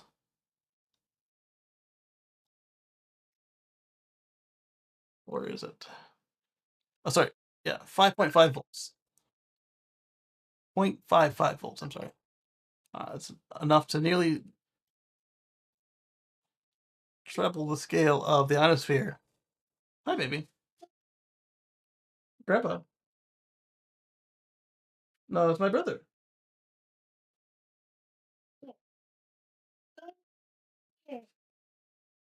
Where am I? Water? You want water?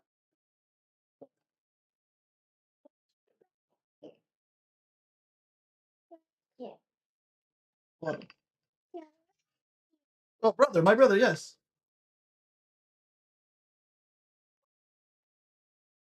Yes, it is my brother.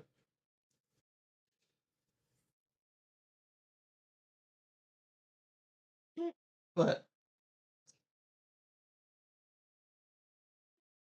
you want to talk to them?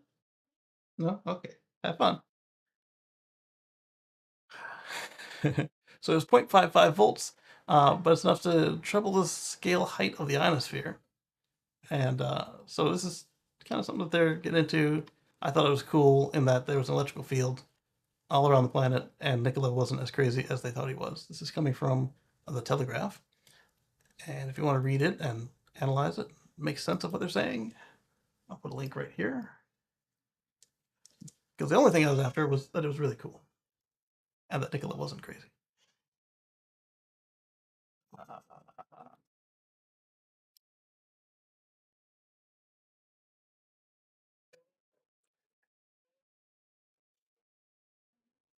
Sorry, got a bunch of flashing that I had to close there.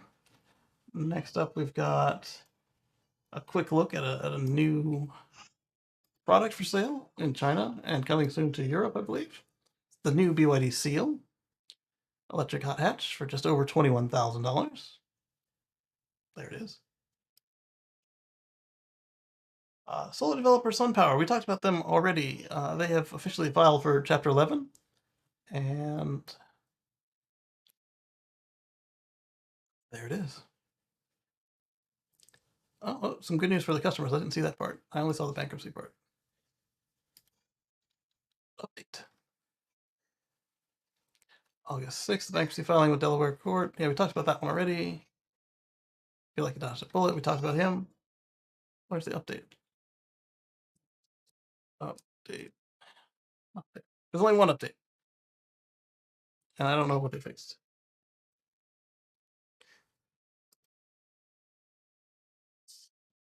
So we talked about it, and it's gone further, basically. Copy link. Go over here. Go. This one was nice to see. Bluebird just delivered its 2,000th electric school bus.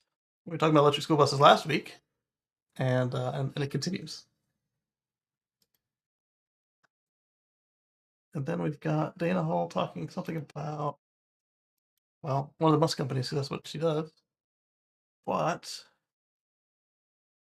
this might, since she was with somebody else, it might be something green energy instead. Oh, yeah, it's about the robotaxi unveiling at Warner Brothers Studio. I put it in there because that was the first place I saw it.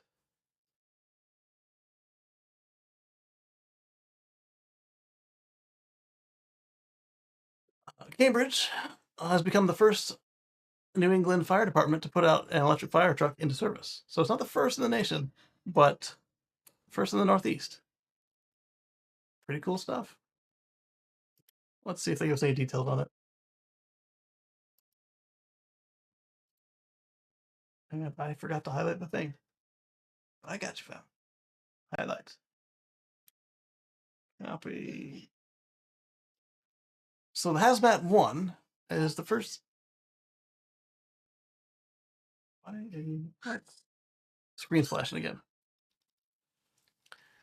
It's built by the upfitter Rosenbauer on an all-electric International EMV chassis. So this was going to be the EMV is just a regular Class 6 truck, and so they got it as a straight truck, and they put the fire truck on the back of it. There you go. Uh,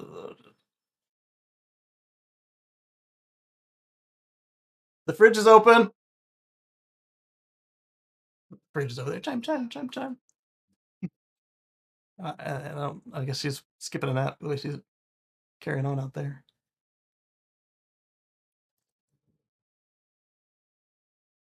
Anyway, it's going to support the Cambridge Fire Hazardous Materials Task Force at hazardous materials incidents throughout the region, and it's the first such vehicle in New England.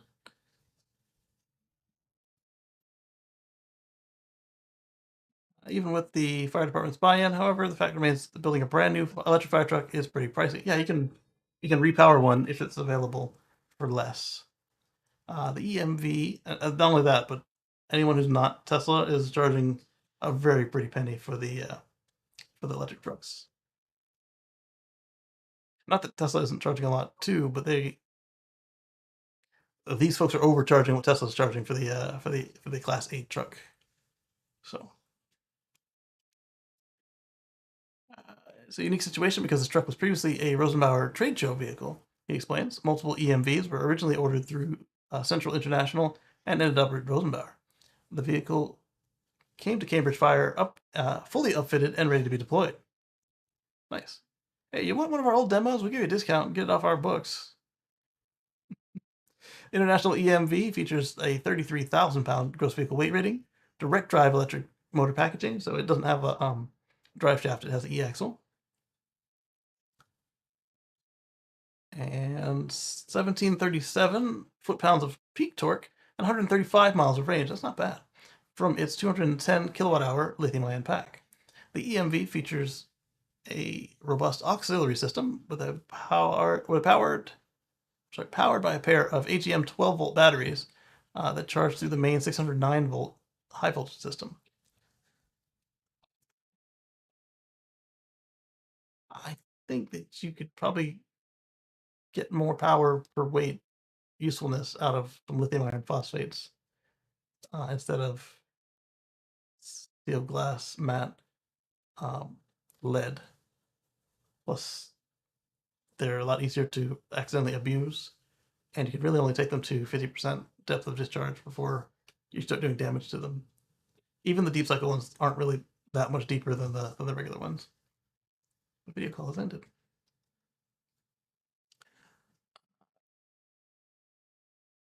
Yeah, that was a nice clean upfit. Kudos to them.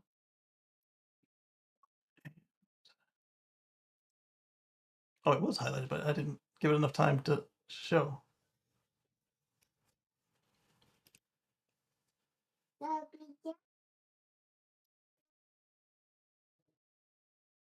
That's not what I wanted at all. Huh? You gonna take a nap? Okay, you sleepy? Oh, oh, you just woke up and you want ice cream? You gonna make milkshakes? You are? Mommy said no? What'd she say? You had to eat lunch first?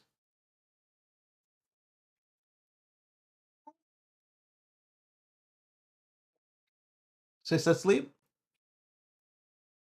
Oh, you sleep and then you get ice cream. Or sleep instead of ice cream.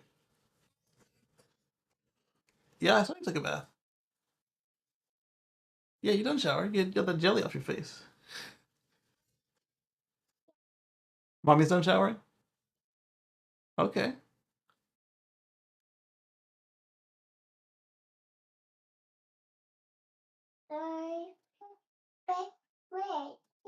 You put bread on your face with the jelly, yes.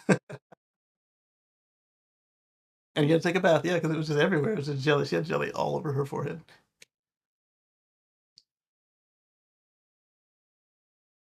Do you wash hair too? Uh-huh. All right, so this one, Tesla Giga Berlin clears cardboard plantation, not forest. Uh, Darren is countering the Tesla is cutting down a forest. I call it a cardboard forest. Same situation. Cardboard forest, cardboard plantation. I just wanted to point out he was using the same term as me, pointing out that it's not really what they make it out to be. Then we've got. Oh, you got covered up by this thing. Milkshakes equals lunch in our house. Exactly. Yeah, milkshake is the hell. Uh,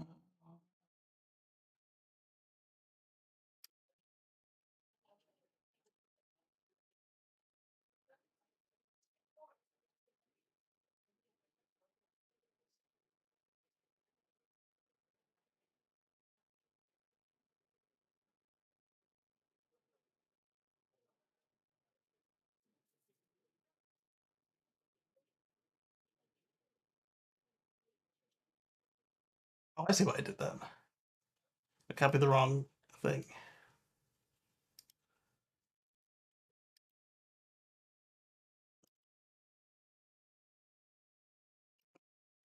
My mouse shifted. Mouse shifted just one line up in the notebook. So it was actually trying to sign into the notebook. Paste and go. So speaking of electrify all the things, Munich is getting 14 of these 352-ton electric aircraft tractors from Goldoffer by Volvo.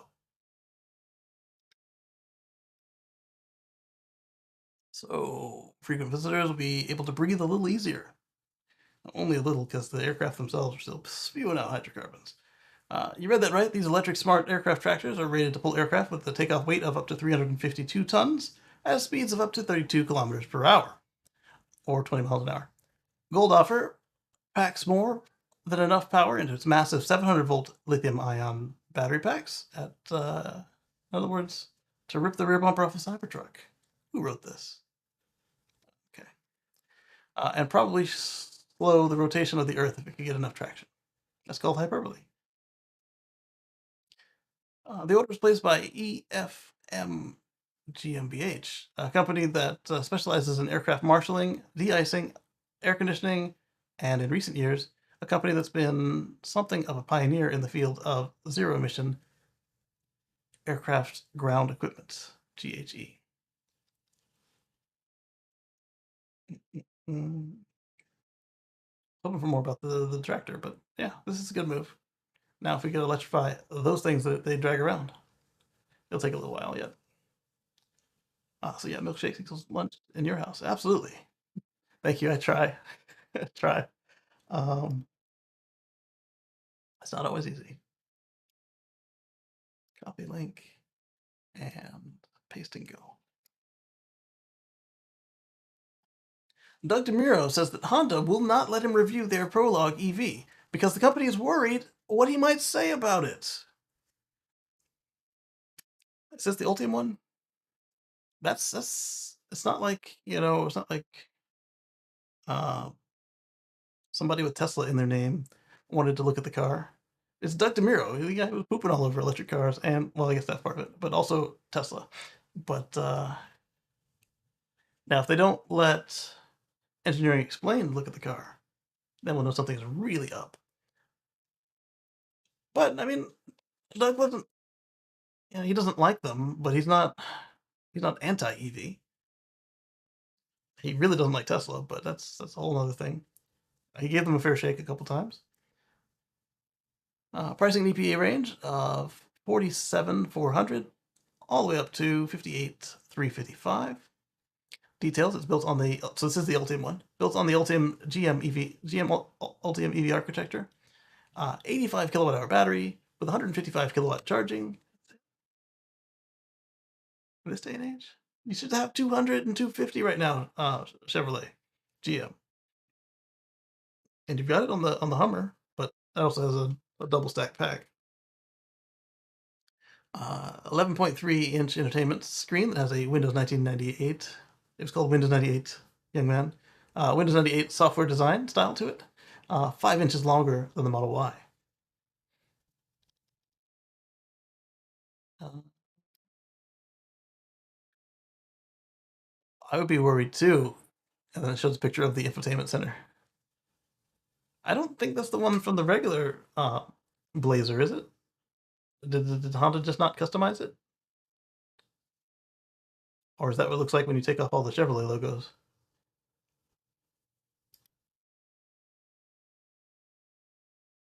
Honda hates freedom of speech confirmed. Companies shouldn't contract out their vehicles to a competitor. Do the hard work and make it yourself. They have a long tradition of this cross pollination, and their next one is not going to be Ultium, so this might have just been them getting something on the road. And then we've got Stellantis again. Stellantis has declined an offer to purchase the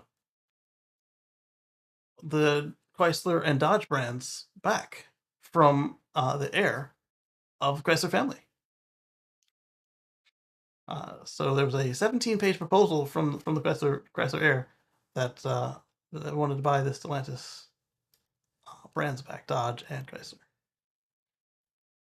I would imagine Ram as well, right? Because to not get the whole kit would be a little weird, and Jeep too. It doesn't say that; it says Chrysler and Dodge.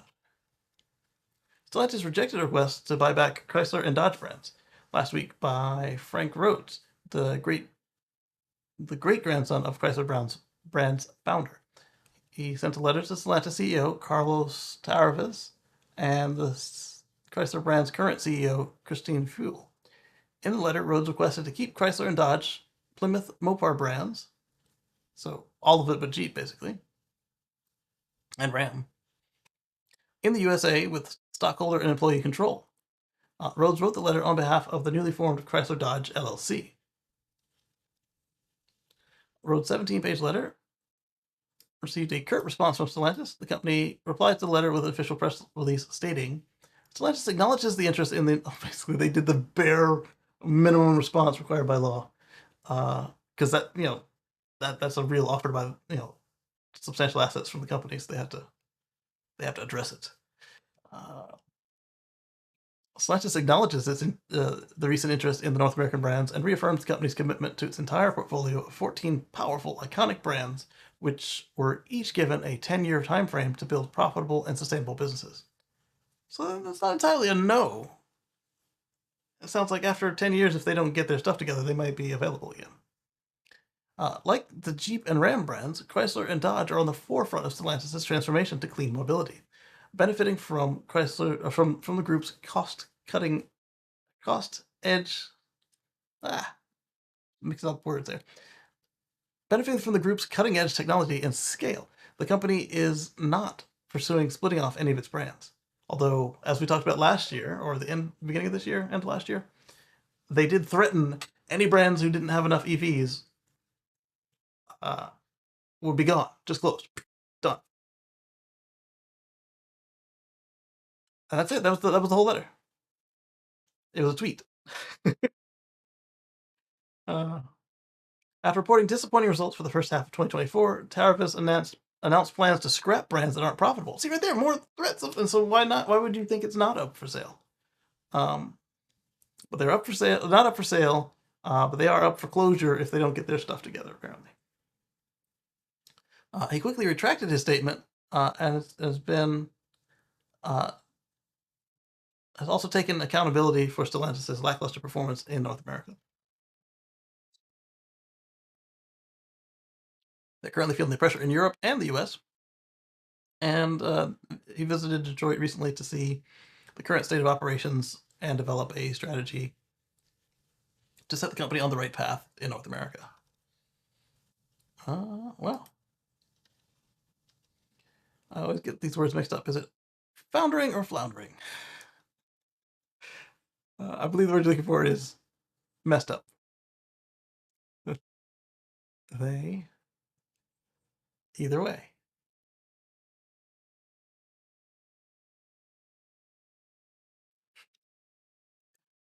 All right, we're coming up there on the home stretch. Let's go to copy the link. Go here. Elon Musk reveals cellular details on SpaceX and T-Mobile. It really was just a link to this tweet. So let's just go to this tweet. So we already saw where he talked about what was going on with the emergency services and Starlink to sell technology.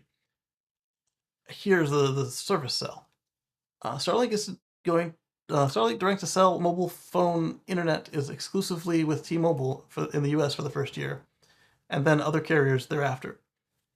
Excuse me. We're starting off working with one carrier in each country, but ultimately hope to serve all carriers. And that was in response to a double Falcon 9 launch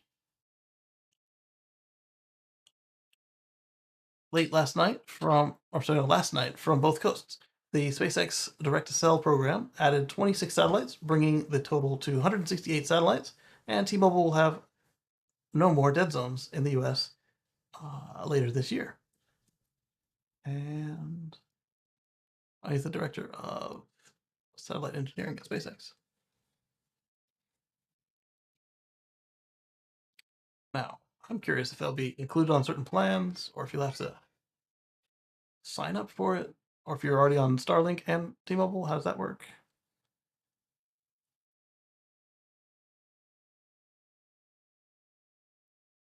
Ben. Only SOS, maybe. Don't mislead the public. I know what I'm talking about. It will be much more than SOS. It might start with SOS, but it's not. It's gonna be more. Will this require the phones to have some sort of Starlink hardware? No, it's floating cell tower. Nope, it's just a normal cell phone on T-Mobile in the US. I'm doing my testing now at home on an iPhone 15. So it sounds like you don't even need the direct line of sight. As long as you don't have too much stuff in between you and the bird, you might still be able to use it. Unless he's on his back porch or something. I think it's iPhone 14 and higher that's not supported. I need to upgrade my phone to 15. No, it's not a satellite antenna. Which hasn't been approved by the FCC due to interference issues. All the facts on the table, please. Don't spread misinformation. There are allegations of interference. I don't think they would have spent millions launching these birds up if there wasn't a chance that they could make it work. John says LFG. But that's not how Elon works. We had robotaxis for years and direct to cell for at least 24 months. Oh wait, that was Apple. Congrats on the launch. SpaceX doesn't meet the requirements. FCC for SCS, D2C sats create non-compliant interference. SpaceX is continuing to launch the sats, hoping to death that the FCC will grant them a waiver. We've seen these folks get around regulations, like either just have them changed or find out that, all it took was a little this or that and they could comply. Not worried about it. I don't think that T-Mobile would have signed on if it was not going to happen. If there's no chance of it happening. More people should switch to T-Mobile and get the business, support the mission.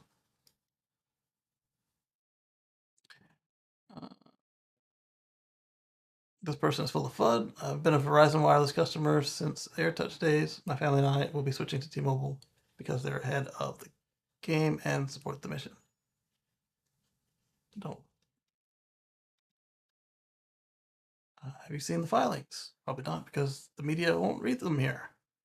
I posted the links, but just 4 pages of them. You'd have to read it yourself to see what's going on. Let's skim it. Ooh, that's tiny. Out-of-band emission limits. Notwithstanding the emission limitations of paragraph F. Well, that's the eye test. This section, does it say they failed, or is it saying that that's something you should comply with? It's saying they need to comply with it. Doesn't say they failed it. Frequency balance, emissions, and accordingly, SpaceX hereby supplements earlier waiver requests. Okay. So yeah, they requested a waiver. Doesn't mean that they cannot comply. It just means that they requested a waiver. They might get it. So man as smart as Elon would waste all that money knowing he's not in compliance. Meh. If that were the case, how did it work for Ukraine?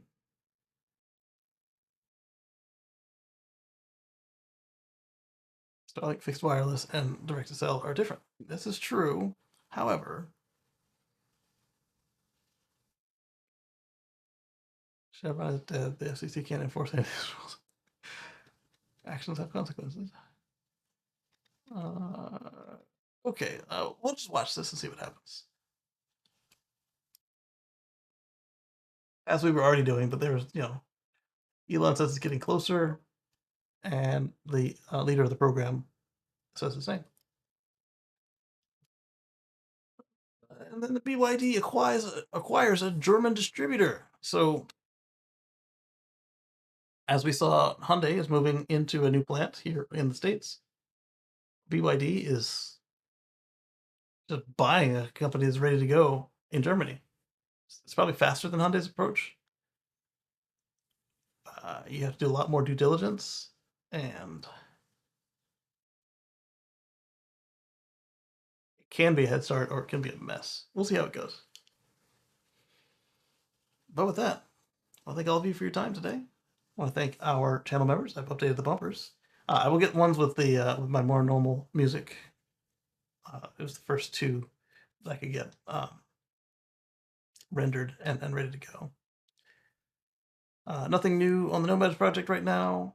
I got my fall vaccination, so my arm is like killing me and I'm a little sleepy. And happy Labor Day to everybody who celebrates. So US, Canada. I don't know if anybody else does it on Labor Day that we do, or if you have a different one. But if so, enjoy the 3-day weekend. And we'll catch you on the flip side.